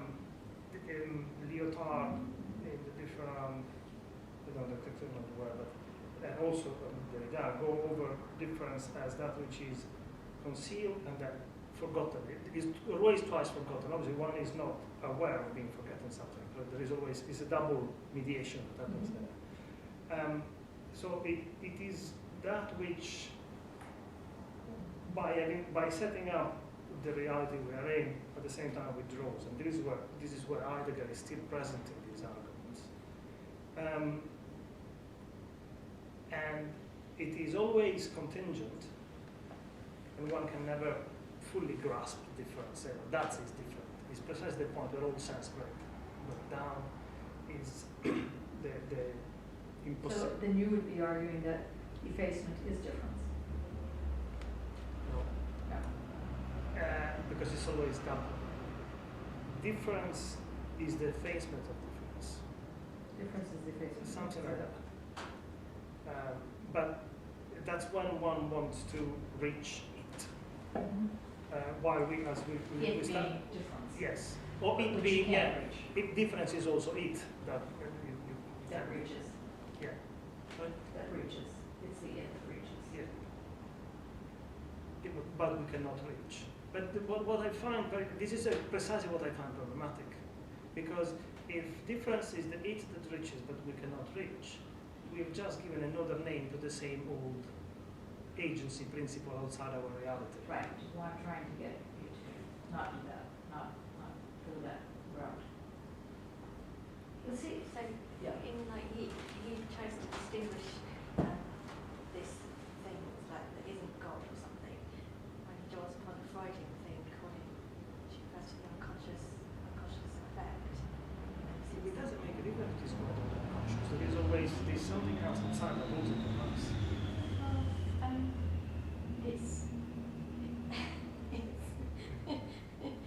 Yeah, there's a dispossession.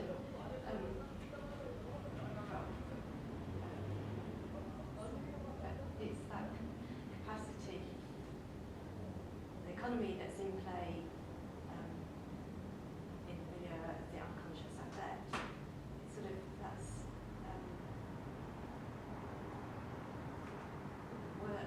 it's sort of.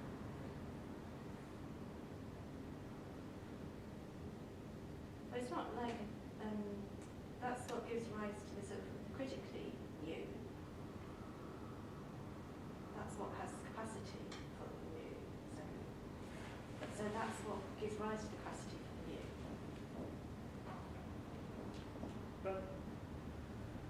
I sort of understand what you're saying, which is what they are saying. When Lyotard speaks about the phrase that needs to be added in order to explain what the last phrase and the all of phrases are, and then in order to say what the phrase means, or in order to explain the phrase, indicated you need another phrase. So phrases are endless. You're wasting another, which is the same problem of Wittgenstein's, which is a second explaining language. Now that I understand. I agree with it, but that's also what I would say. What makes me say that the present is transcendental, is never concluded and keeps growing, and its ultimate definition is projected to infinity. No, I mean this very. It's quite completely wrong. Yes. Okay. No, I wouldn't say completely wrong, but I think that it's moving on a track that I'm not sure I'm following this. I mean that I'm not sure what is the issue. So I want to reel it back in. I want to start back with Barbie, slightly past the first paragraph. If you can say how difference is being complicated, this is. So I feel like we're just kind of being very general right now, and as I can't seem to bring this up on my computer, I'm being very annoyed with it. No. How about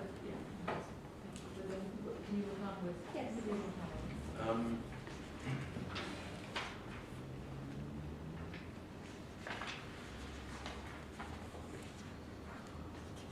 Here, take this. I'm going to try a different version now. How is difference being complicated and deconstructed?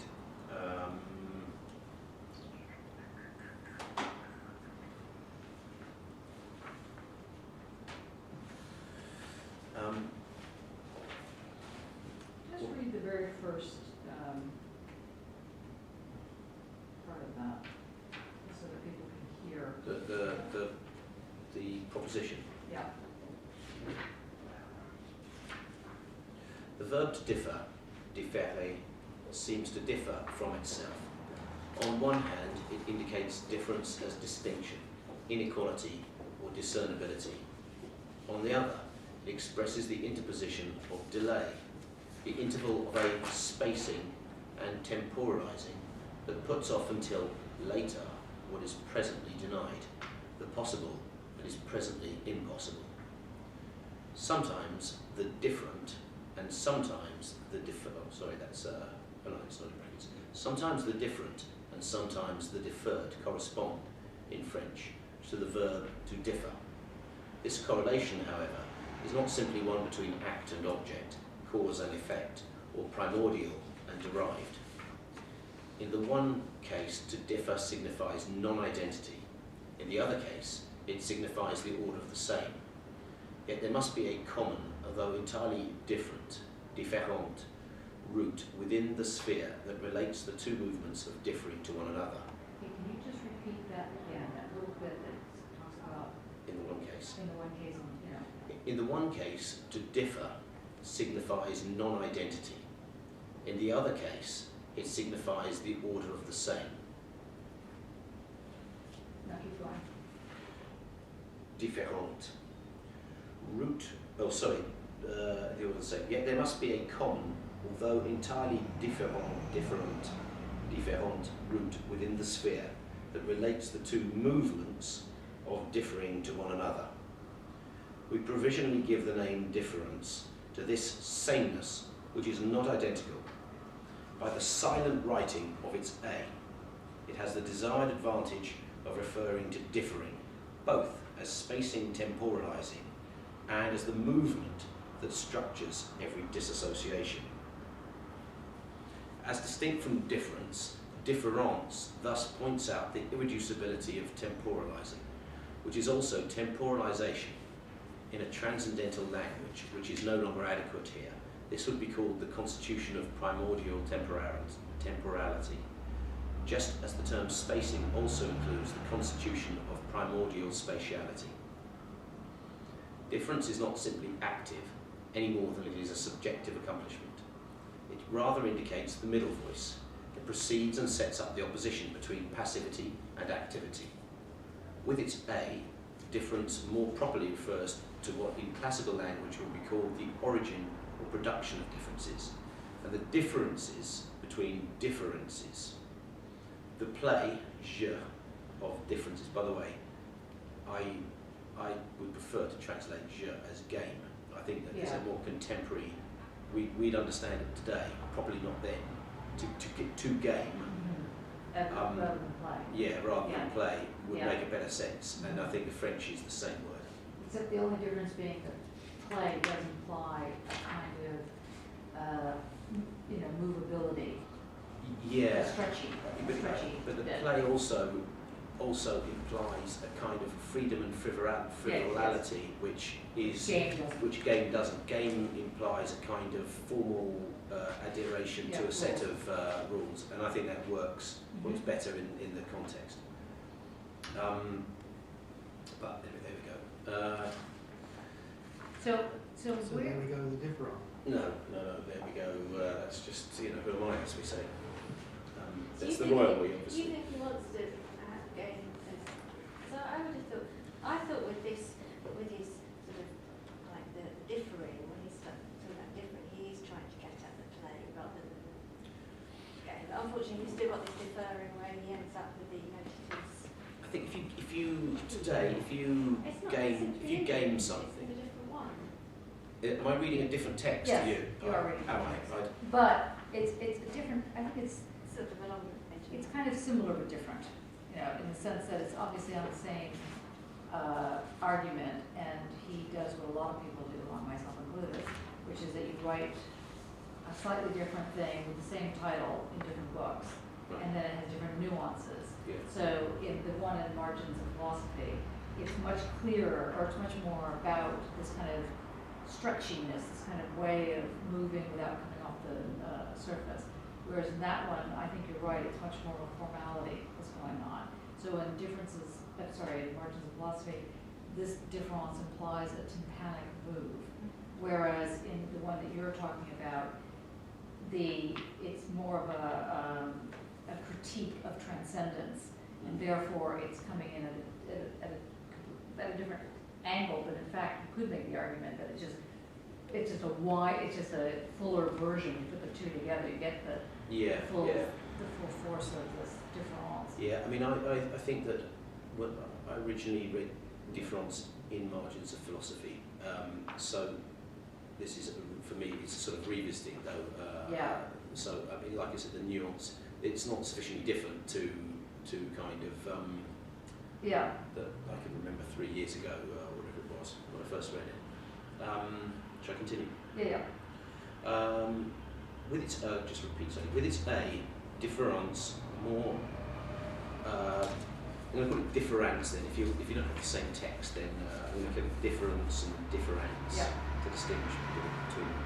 With its A, difference more properly refers to what in classical language would be called the origin or production of differences, and the differences between differences. The play, je, of differences. Its locus and operation will therefore be seen wherever speech appeals to difference. Okay, I'm just going to stop you right there, because the translation, or the slightly different rendering in Margins of Philosophy is where he at that point gets into oesis, which is about the secrets, and he gets into this whole question of discrete discretion. So there's this aspect that needs to be brought in at this point, just so you know. And again, this is why I didn't want to put Derrida and Lyotard against each other, because here he's making it a thick concept. He's thickening the concept of difference. In this case, he's doing it by not implying, but suggesting how the difference requires and brings in these different relationships of secret, of deferring and so on, at the same time covers over, at the same time has this other relation that you're just mentioning right now. Okay, so just, did you catch that? Yeah. Yeah, okay. Yeah. Go on. I mean, he goes on to say that his new word, his neologism is an assemblage, and the way he's got this kind of assemblage, which is a sort of there's a hearing, which is the two words are homophonic, and he's made an assemblage which is also homophonic. So there's a kind of singularity on an oral level, but because there's this kind of there's this assemblage down on a written level. I mean, you could argue that that's a kind of he's thickened the verb. Yes. You know. That makes sense to you? No, at this point, thickness seems to come in as bold from the side. Okay. Let me read this paragraph Yeah. where he says, this is just a page on from where I shall speak then of a letter, the first one, if we are to believe the alphabet and most of the speculations that have concerned themselves with it. I shall speak then of the letter A. This first letter, which it seemed necessary to introduce now and then in writing the word difference. This seemed necessary in the course of writing about writing, and of writing within a writing, whose different strokes all pass, in certain respects, through a gross spelling mistake, through a violation of the rules governing writing, violating the law that governs writing and regulates its conventions of propriety. In fact or theory, we can always erase or lessen this spelling mistake, and in each case, while these are analytically different from one another, but for practical purposes the same, find it grave, unseemly, or indeed, supposing the greatest ingenuousness, amusing. Whether or not we care to quietly overlook this infraction, the attention we give it beforehand will allow us to recognise, as though prescribed by some mute irony, the inaudible but displaced character of this literal permutation. We can always act as though this makes no difference. I must say from the start that my account serves less to justify this silent spelling mistake, or still less to excuse it, than to aggravate its obtrusive character. On the other hand, I must be excused if I refer, at least implicitly, to one or another of the texts that I have ventured to publish. Precisely what I would like to attempt to some extent, although this is in principle and in its highest degree impossible due to essential de jure reasons, is to bring together an assemblage of the different ways I've been able to utilise, or rather have allowed to be imposed on me, what I would provisionally call the word or concept of difference in its new spelling. It is literally neither a word nor a concept, as we shall see. I insist on the word assemblage here for two reasons. On one hand, it is not a matter of describing a history, of recounting the steps, text by text, context by context, each time showing which scheme has been able to impose this graphic disorder, although this could have been done as well. Rather, we are concerned with the general system of all these schemata.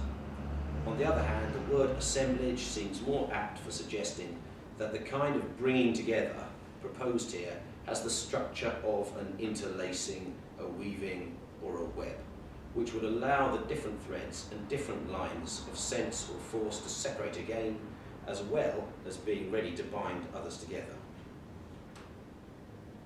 And then the sentence that I think is useful here, quote on page, on Differend in page 6 on margins, second paragraph.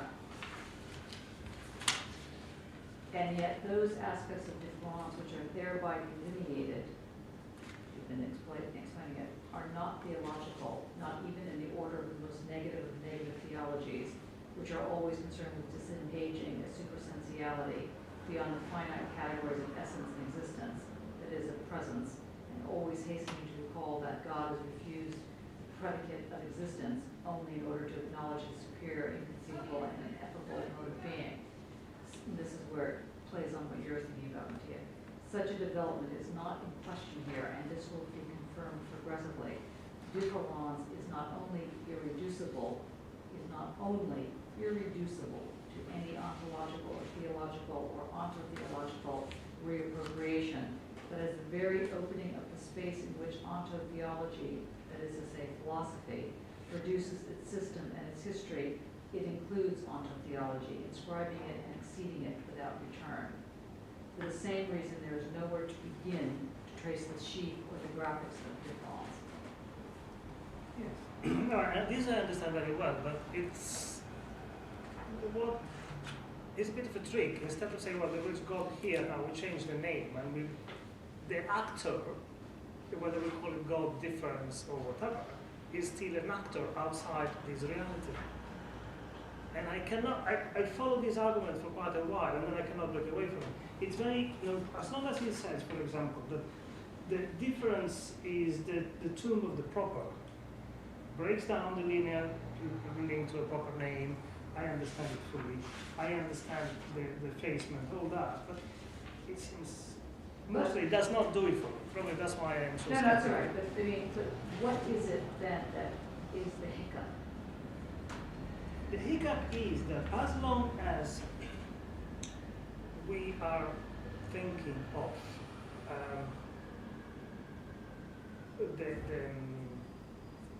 the misstep, I was looking for the other word in English, the stumbling upon this letter which is multiple, or if we want the distance between the phonetic language, the speech and the writing, all these things make sense, and they are very much parallel to Lyotard problem of needing always a new phrase to define the previous set of phrases.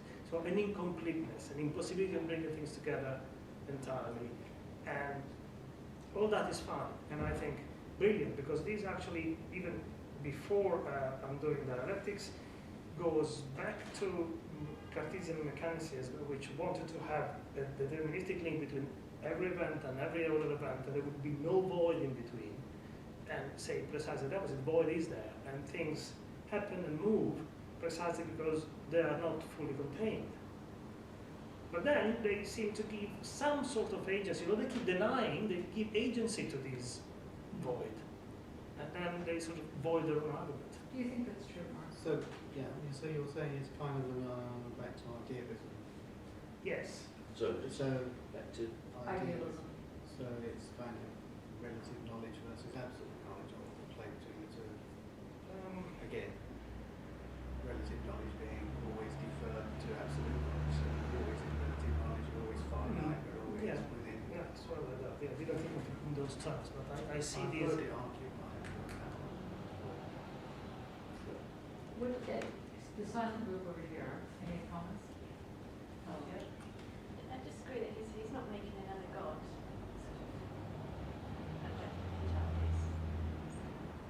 Neither Lyotard nor Derrida are using difference or difference or different as God. Yeah. Okay, I think they apply the guidance of applying an origin again. right. The origin. yeah, I'm not The sure. origin. Yes. Yeah, but you can have an ongoing origin in the present. And we could think of the present emerging in the present as its own origin, because it is incomplete and not contained, and that's fine. But the very language that is used constantly slips to the side onto giving this incompleteness too much agency one way or another. Is it incompleteness, or is it a kind of a labyrinth quality?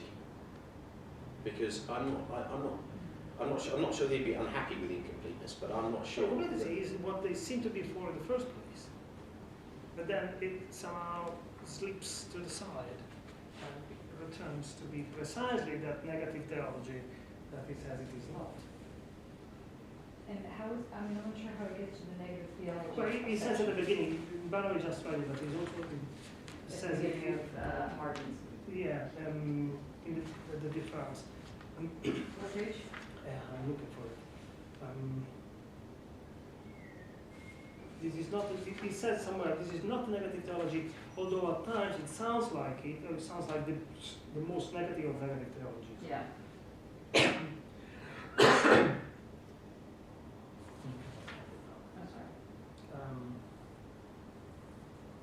And then it plays a certain point. What I'm doing in order to speak of difference, on my printout is page 4, at the beginning. It goes without saying it cannot be exposed, and then a few lines below it says, Now, difference, if difference is and is crossed out, Okay, that's on page 6 for you? yeah. Now, difference is what makes possible the representation of the being present. It is never presented as such. It is never offered to the present or to anyone. Preserving itself, not exposing itself in a regular fashion, exceeds the order of truth at a certain precise point, but without dissimulating itself as something, as a mysterious being. It goes on. It will risk appearing and disappearing. Different does things. That's what I find problematic because I rather. Difference does things. Yes, Yes, and that's Lyotard's point. but it also it also here. It appears, it disappears. It would, well, That was what you're saying. I would think that difference is interesting if we put a negative prefix in front of it, a or even ana, as you use at times, as something that is so transcendental as to be an adjective of our reality, but not a noun or a concept, because in spite of Derrida saying it's not a noun or a concept, my understanding, what really comes through the words, is that it is a concept And now. and a noun. I think that there's a passage which is numbered, which he lists its the attributes of difference, and it. What page is that in your book? So if it looks like it's about 4 or 5 pages past the page that we were just on with the crossed out is. Can you see the 2 numbers in the margins? Just the 1 and the 2. Oh yes. Okay. Yeah. It says different. Another one says difference can only be understood according to the concept sign. Yeah. And he critiques presence, or rather, he critiques the philosophy of presence. But in number 2,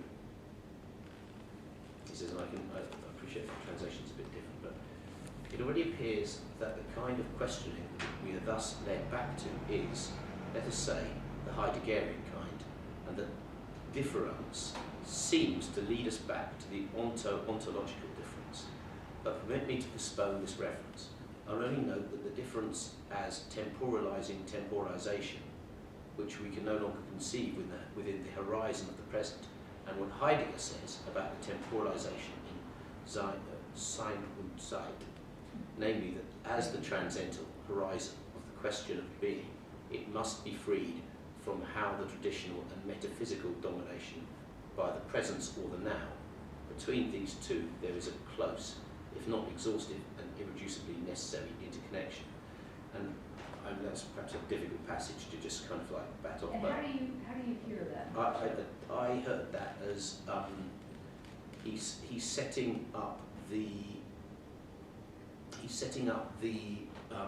difference as a becoming, and that becoming has a kind of atemporal aspect to it, in the sense that it has its sort of foot, well, 1 foot in the was and 1 foot in the will be, but those feet occupy a simultaneous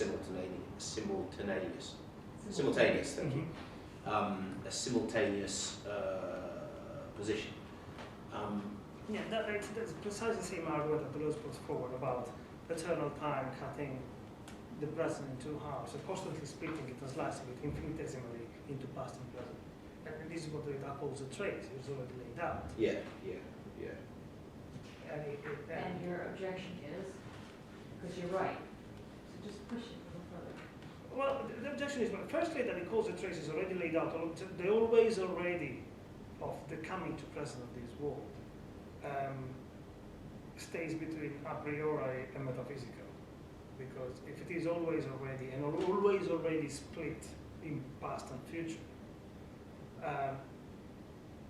since the future for us hasn't yet happened, it must have happened for somebody else. So it goes against, I'm looking at it because you look at this, you study these things, the quantum entanglement, and it goes against the fact that the present is now, the past is certainty, and the future is not yet. That's it for us.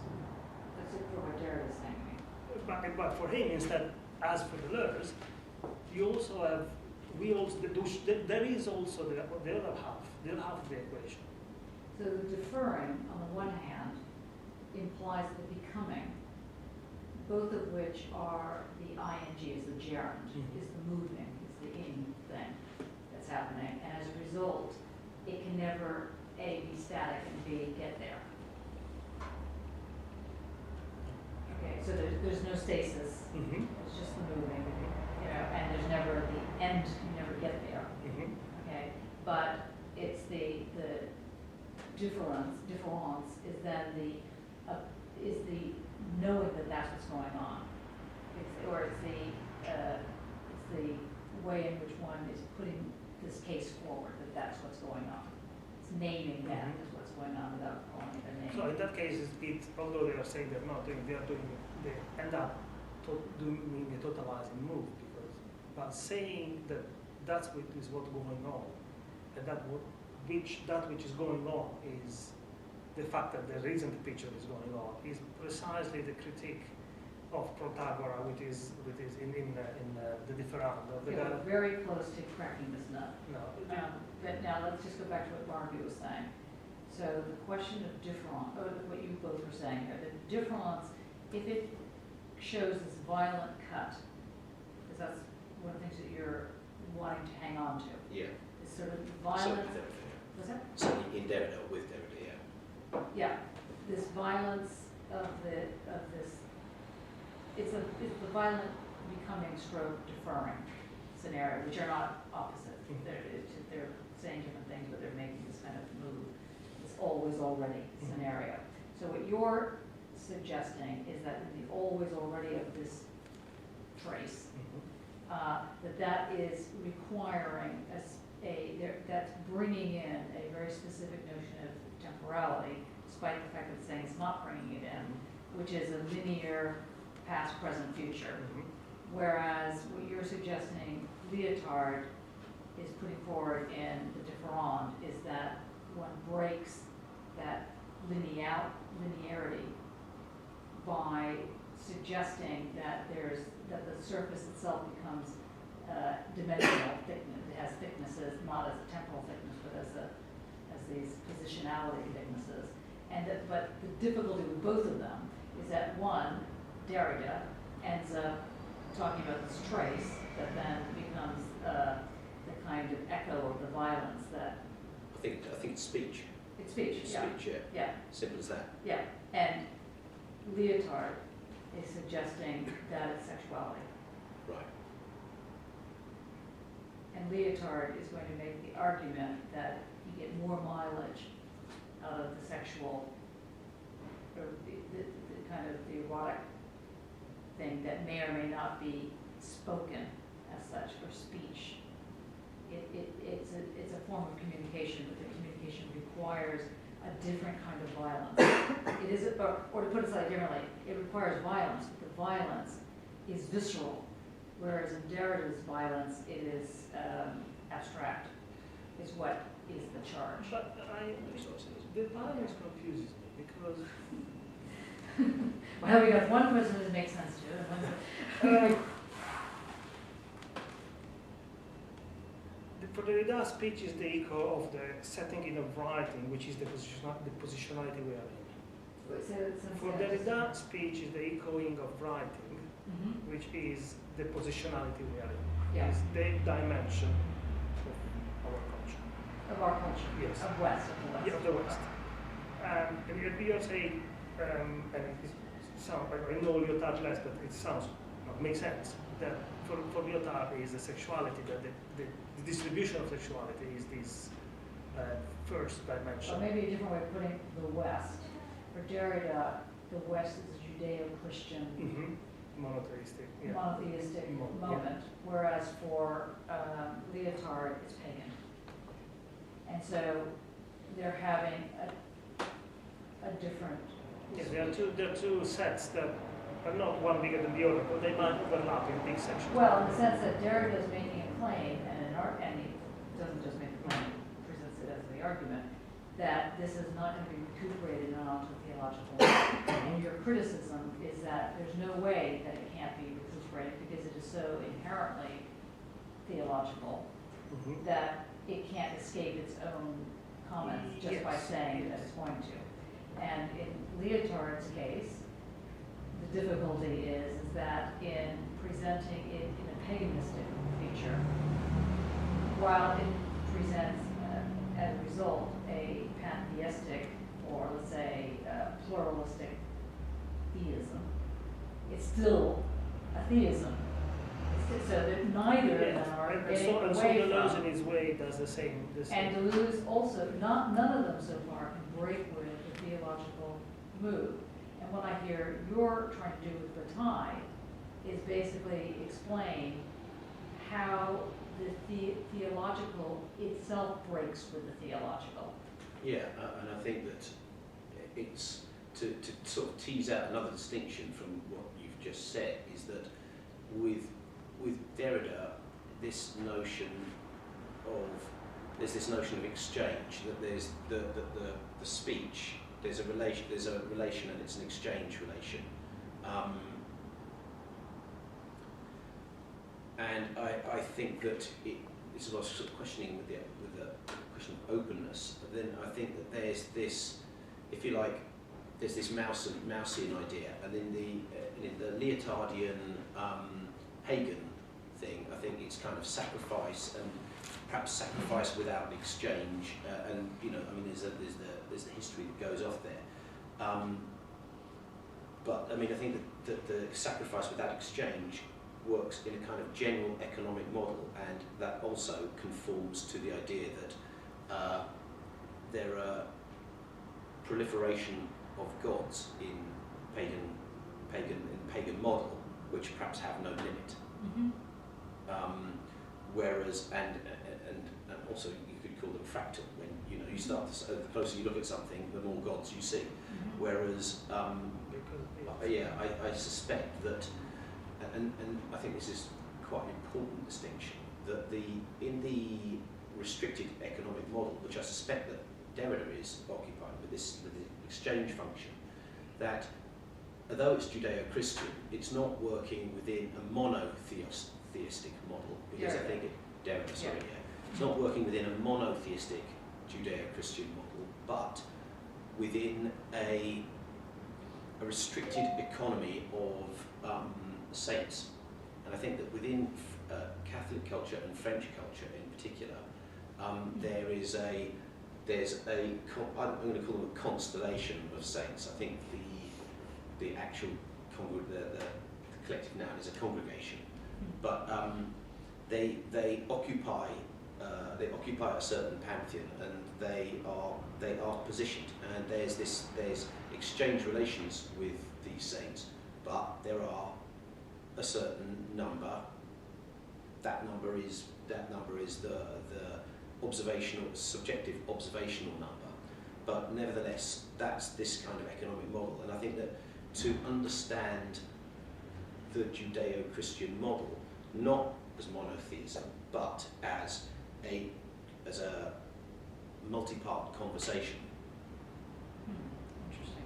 is the way into understanding, well, I'd like to suggest Bataille, but I think it possibly also Derrida, but probably not Lyotard. You're absolutely right about Lyotard.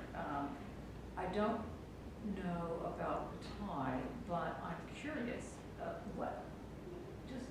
Just reel back a little bit about the notion of multiplicity in Judeo-Christian Muslim, because that would be the triad of the three. What would that? What do you mean by this one? Well, it's the apostolic tradition that there are I mean in kind of Catholic tradition in France even today in the daily papers they will announce which saint day. There are 365.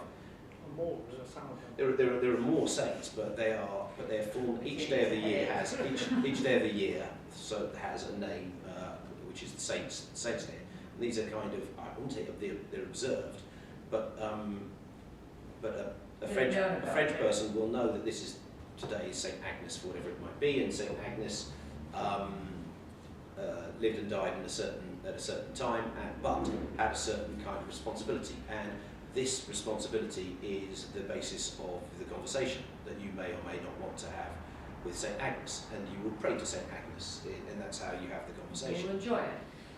You can do whatever you want, but it's a much wider economy. It's a very, very, very different model to praying to God or speaking with God, having conversation with God, or simply speaking to Jesus or Mary. You know, it's a far more complex and a much wider economic model.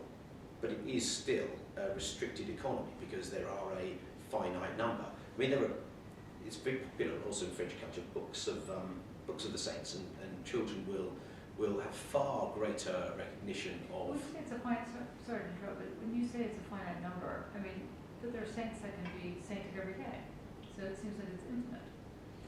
No, because they're formally, it's a formal process. There's a finite number of saints, and I'm sure that if you phone up the Vatican, you could say how many others. Yes, they're added to. Yeah, that's so, what I'm saying. so it's an increasing number, Pool. but it's an increasing pool. But economies aren't static in size. Far from it, they tend to increase. You know, by small numbers. Okay, so Very small numbers at the moment. so in fact, you're really talking about a Catholic scenario because the Muslim and the Judaic sides of things, they don't have the saints. I don't know. They don't. They don't saints. Right. You're not very Anglican, the Protestants. Are they not called something different, like prophets, for instance, in Islam? Yes, but they don't tend to survive past Babylonian time period. Right. And also there is the Christian saints have gone through direct martyrdom or such suffering and dedication through their lives. There was an economy there, as you say, that doesn't seem to be present. Certainly it's not. I mean, it's conceivable martyrs might fall into that, given that argument, but martyrs aren't normally named. Yeah, I mean, there's a problem. You can't use a term like Islam in this context as a unifying adjective, because there are two very different branches of Islam, and this would be the discussion of these. There's only one prophet, or there's only one. You know, there's only even the word of the prophet is secondary to Quranic words that are enshrined. So Yes, but there isn't a language. with your argument, you just be careful because you were saying Judeo-Christian, but then you were talking about the apostolistic, you know, yeah, so there you go. Sounds like a hard foul actually, but anyway, scenario, and that doesn't. What you might be saying is very interesting as a premise, but it doesn't fit in the Judeo-Christian. No, it possibly is simply Roman Catholic. Yeah, and that's also Yeah. interesting. That's not Yeah. like it's not interesting. It's Yeah. just that I just want to be very clear that that doesn't filter in on all the monotheistic scenarios. So it sounds to me anyway. What you're suggesting is that there's this plurality Yeah. around a monotheistic environment. I'm not sure whether or not it fits if you take away the apostles or the saints. But in particular, it's a vocal plurality. I mean, these others exist for one to have conversations. And that's what you mean by vocal. Yeah, so they exist as vocal entities. Entreated via prayers to answer prayers. There's a certain kind of interpolation occurring, but that interpolation crosses, makes traces and forms intervals. Referring back to the text, the Derridian text there. That's quite, I see now where you're coming from on that Right. level. I'm concerned that it, again, might be taking us again what we're trying to show and then Yeah, I'm not trying to show that exists. I believe that's self-evident. Well, I think that you could probably find evidence for that in mystic writings, so St. John of the Cross and Teresa de Avila and Great. that bunch. That bunch, the what- Brady bunch. What I suggest is that through concentrations on speech and orality, but even notional speech, it has this sort of becoming this temporal factor, or atemporal factor, and this the time and space. So A dash temporal or A space temporal. a dash temporal. Okay. Yeah. But there is this time space. And I say speech carefully over writing, because it has this spatio-temporal dimension to it. So how do you square that then with Derrida's comments in Limited Ink, where he's really putting forward writing over speech? I don't. Can I refer to your conversation? Can you borrow a little part from a philosopher? I mean, Limited Ink. Derrida likes to go into. I mean, if we're talking about. And the pharmacon. Yeah. And in fact, his attack on Foucault, the big attack was strictly because Foucault was making an argument around speech, and Derrida was making an argument around writing. I think that it's the notion of the enclosure and in other words, the things which for Derrida they aren't apostles. They're elements of writing. They're words, not spoken words necessarily, but signs, and Saussurean type kind Like of the thing. A. Yeah, I mean, Like common. I think that Derrida, the written word occupies the kind of certain sort of closed notions. I mean, I'm not saying that they're objects. I'm not saying they're completely closed. Sometimes partial objects and contingent objects. But I think that's the Derridian kind of project is to. Wait, so, sorry. Yeah, the Derridian project is to. I really like the term constellate because it implies this kind of hanging around in space, but that's also kind of the notion of a stereo field when you're listening to. But they are not precisely trying to find what is the principle of that constellation. Say that again? Are they not? When I say they, I mean the Lyotard in slightly different ways, trying to find the principle of that constellation. They also have the principle different. Yeah, but what they're after, and which they call difference, something, to them is the principle that sets up the constellation. To give them, you keep setting it up, it's not one something. This is the ultimate aim what that differentiates it? So, in other words, what why makes the not difference just get between- on your knees and pray to the apostles like What makes the grandfathers difference and mothers did? between 10,000 years ago and now for Derrida is writing.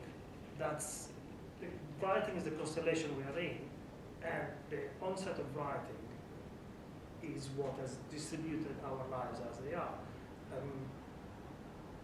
You were saying that for Lyotard instead is sexuality.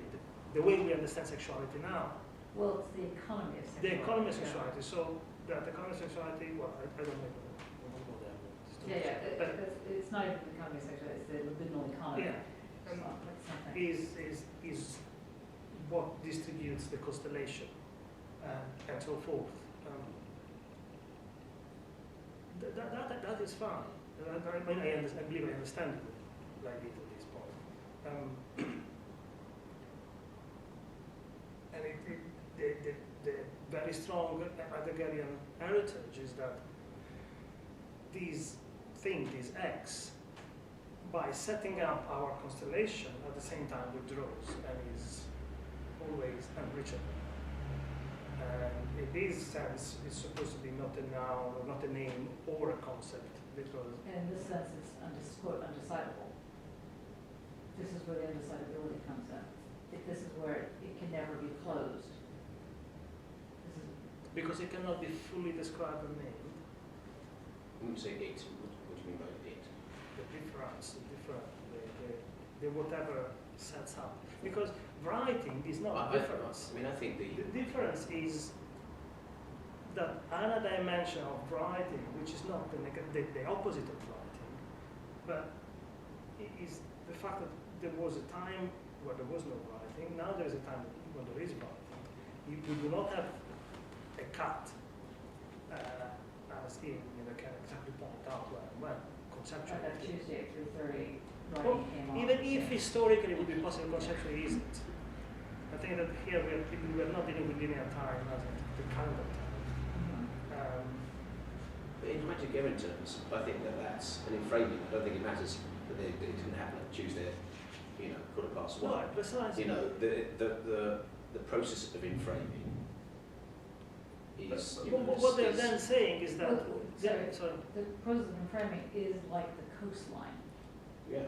So it doesn't have that Tuesday at 2:30 Mm-hmm. position. And at the same time, and this is the critique against Derrida, it isn't helpful to say that it's undecidable. Because, or it's a kind of, makes you look in this direction when in fact it's still we're trying to work it out over here, how these identities or how these elements take on something that has a force, i.e. has a, I mean, I'm using the word identity in this, pardon me, I'm using the word force so that one can color, as you were saying, meaning. I think that Derrida's saying that within the inframing, within the restricted economy, the relations between these textual objects are complex to the point of the labyrinth. And the labyrinth, he gets the labyrinth. He prefers to draw sketch out the labyrinth with ever more complex alleyways until it gets to the point where it recedes beyond comprehension, and at that point he kind of like, you know, he effaces what he says, because his effacement is a gesture of you know, at a certain point you can only read so big. I mean, I'm sure that like most of us, Derrida found a time when he was no longer able to read the small print without the help. And that's his gesture of effacing. You know, it's like the labyrinth becomes, you know, with more and more alleyways, more and more complex until you can't really, it becomes indistinct. So you could make the argument, at least the way you're describing it, which I think it's. But I don't think it does become indistinct. I think it just becomes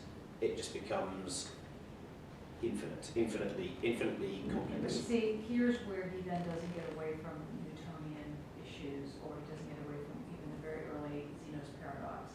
Because if you remember Zeno's paradox, the whole argument is you can never get to the end because you get halfway, and then halfway, and then halfway, and then halfway. Zeno does not understand discrete and continuous space, does he? Because the point of that distance for the arrow is that's the distance of the arrow. For them to keep halving it is then to disregard the continuous, that space in the first place. Well, I'm just saying with Derrida, Yeah. it's a similar function that's happening.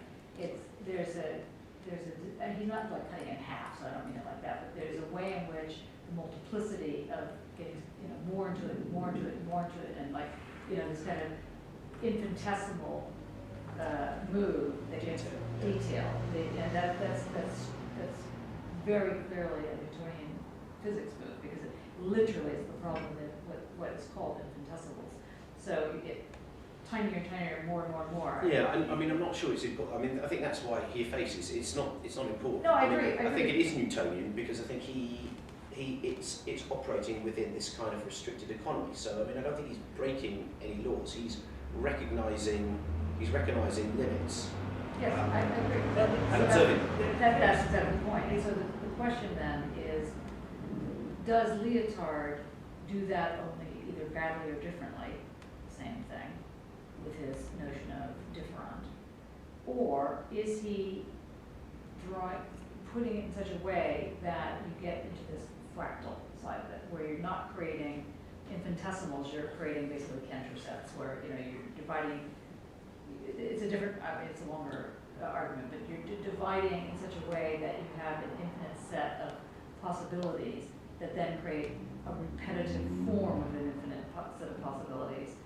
And though it's the form that's getting repeated, not in a platonic sense, but in the sense that it creates the process, like the Nietzschean eternal return, that it's returning eternally, is the fact that it can return. You know, how it returns, when it returns, why it returns is another thing altogether, but it's the that of the returning. At this point, with our criteria of Shapiro that goes in and out of this issue, specifically about the possibility, there is a clear distinction between possibility as something that does not lack a contradiction, something that does not have an impediment, something that stops it, and that horrible concept of virtue from Deleuze, which is purely metaphysical.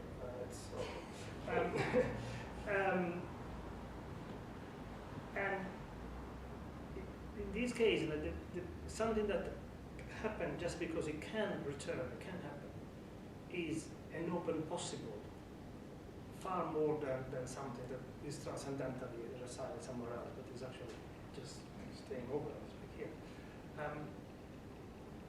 And it goes, if we stay with the possible, the notion of facing, which Barnaby brought up, to me is very much a becoming that is open, it's not ruled by because it's open, but it's not ruled by. It's not ruled by something. Oh, right. Positionality, which we brought in earlier in the introduction to the Bremen and final lectures, is Mark, my support will correct me here, is the term that Hegel uses for the historical embodiment of the infinite being, of us as being the small b.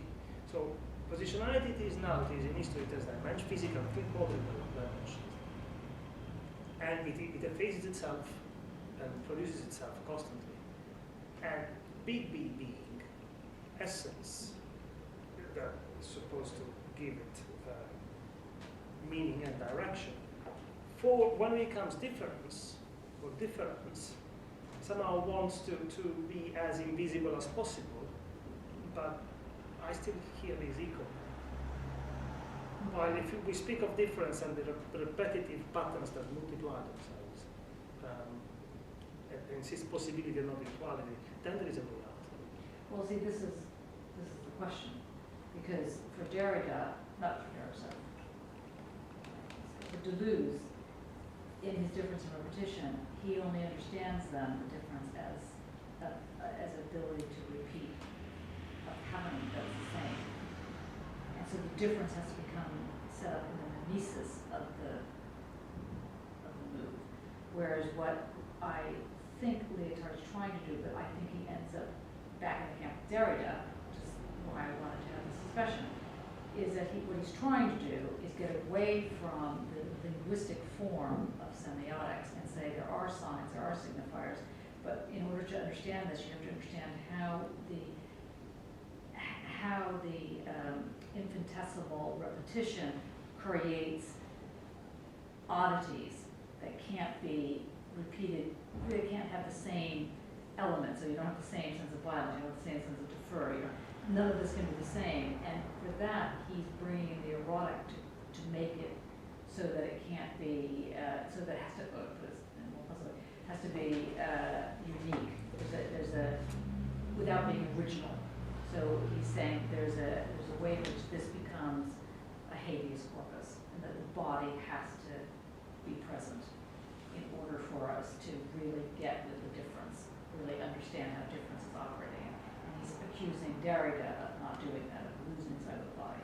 And Isn't it just a kind of an analogic reading of the same thing? I mean, I don't know. I'm throwing this out as I think this is. I mean, I think it is. I think it is. I mean, I think Why? he can, because Why I think analogic? What do you mean? I think it's because I think that if Lyotard wants to turn around and say the economy is driven by these exchange relations. This is a dynamic, and I would like to call that dynamic sexual. And I want to swap words for bodies, or or whatever. But he doesn't want to call it, whatever objects, or I think he's just like you could say that Benjamin puts shops or arcades, in the place of words, Derrida's words, or Lyotard's genitals or bodies. They're moving across analogies. I mean, ultimately, I suspect that what they're each in their way trying to do is develop a syntax or a lexicon. I'm not quite sure what the difference between those two words are. in this context.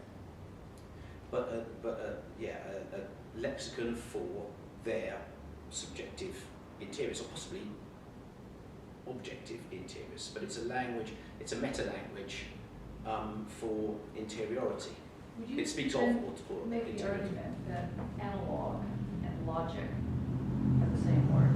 Yeah. Yeah, that's what I was thinking, and it's not. Ah, okay, I apologize. No, that's right, but that's what I think the problem is here. Because, or to put it even more straightforwardly, analog, the thing that makes something analog has a continuous logic involved.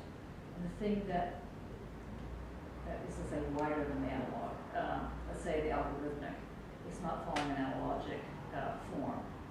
What's happening with an algorithm is that it is able to put in a statement form, so what looks like an analog, because it's in this kind of continuous formation, the ability that it can cut itself in ways that are not fractional cuts. So they're not like portions of the whole. They're imaginary sections, and that's where the algorithm comes in. So I'm not saying that Lyotard has done that, but just to be careful that not every logic is an analog logic is the key here. Right, okay. Because I think that whether or not all of these guys are just falling into an analogic dilemma, as it were, could be the case. But all of them are trying not to do that. Right, okay. And they're all trying to come up with some kind of sense of plurality that can both bring in a singularity and maintain a plurality, and that's not going to be an analogic argument. And they're not able, they keep getting stuck on that for various reasons. But the key, it seems to me, is the word difference, or in other words, the way in which they're trying to develop this thing, difference, which is away from negation, away from the very earlier. Because it's away from negation, because one could pose it difference as the undetermined versus determined. So it's not the opposite. Right, definitely. And it was very interesting when Lyotard discusses trials in the different, but it says one can never prove oneself innocent, but it's to the prosecution to prove one guilty, because innocence would be an infinite number of proofs. Mm-hmm. Okay. Mm-hmm. But that's exactly why Derrida, for example, in his very well-known article, Standing Before the Law, is showing how one is ipso facto reduced to a differend when they're not, I mean, he doesn't use the word differend, but when one is reduced to not being able to act because one's waiting to have the door open, and that the law, standing before the law, creates guilt, creates the stasis. It's the, He claims that so the limit is this. He meaning. Oh, Lyotard. Yeah. Sort of thing, partiality of the judge. To find, if not what can legitimate judgment, the absence of universal genre of discourse to regulate, or if you prefer, the inevitable partiality of the judge. Which is like. Yeah, from that, then he goes on to say that he assumes, but he assumes that the judge would speak the same language that capital speaks, so the plaintiff laborer will have to comply with that language to bring his complaint to the tribunal. Well, the thing is, also, legal system sort of, where the sort of spin is supposed to be sort of impartial, so it's a political act to make the case, partiality of the judge, and just really unfold that, put that on the table. No, but that I understand it. The hope of an impartial judge is obviously there. The fact that an impartial judge would be a third external element, an absolute background, which is what they are arguing for, is no longer there, at least as it was thought. I'm not saying In commensurable environments, not in contact, but in clash with each other. And that is where I see the violent element. There is no translation. We can only to move from one to the next, not to be recognized as workforce paid by the hour. I only have Biological Revolution as a tool. There is nothing else in between, because I cannot find a third language that. Although translation Do you want to is unify itself it? violent. Yes. Okay, let's just end on the violent note. And next week we're meeting here, not here, there, well, it depends if they're constructing, we'll be meeting here. Shall we continue with this? Yeah, I think it's really important. It's really difficult.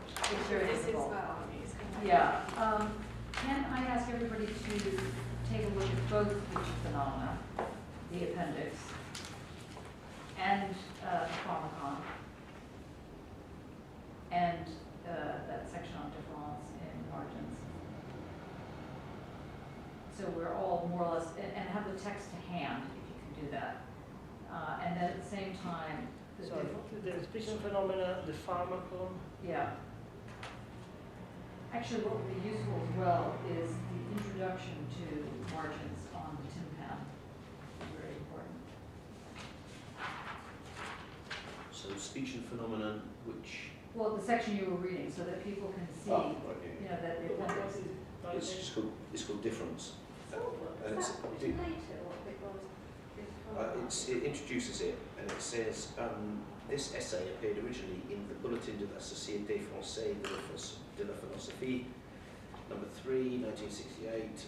Derrida's remarks were delivered as a lecture at a meeting of the Société at the Sorbonne The same text. in the Amphithéâtre Michelet, with Jean Val presiding. Professor Val's introductory and closing remarks have not been translated. The essay was reprinted in, He's a different. yeah, So it's just No. two translations. No, No. because this one in March was given 27th of January 68, published in 68 on the Bulletin de la Société Française de Philosophie, but that lecture was in March. This was in January. no, on January 27th. Yeah, it's the same text with different translations. Yes, that's Okay, okay. there we But I'd like you to read those two texts because they're very different takes on the, well, not very different, but they're nuanced in such a way that they'll give you a sense of the violence of translation. And then the other thing is the Differend and Heidegger and the Jews. So I think that we'll have enough on the table. This is what we're meaning to have read now from last week and this week and next week. This is phrases in dispute with Differend. Yeah, Lyotard. They're all in the. it's all online. That's okay, correct. And From the introductions of philosophy, you also said, was it the tympan. Tympan.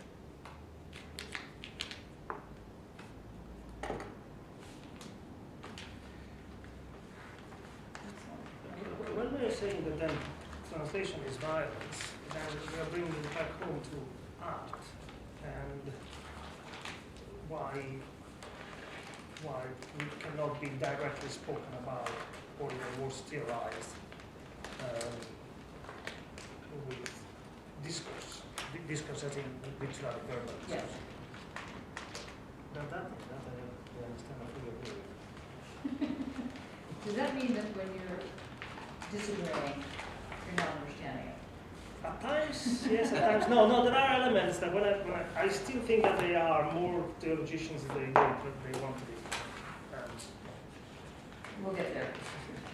Okay, I think there's some people waiting for you Yes, in your outside of my office. office, and probably thinking you've left.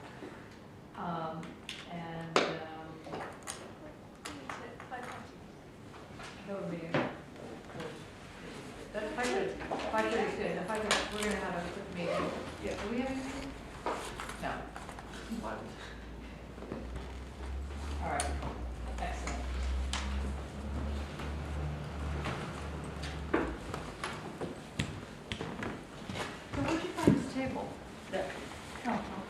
Okay.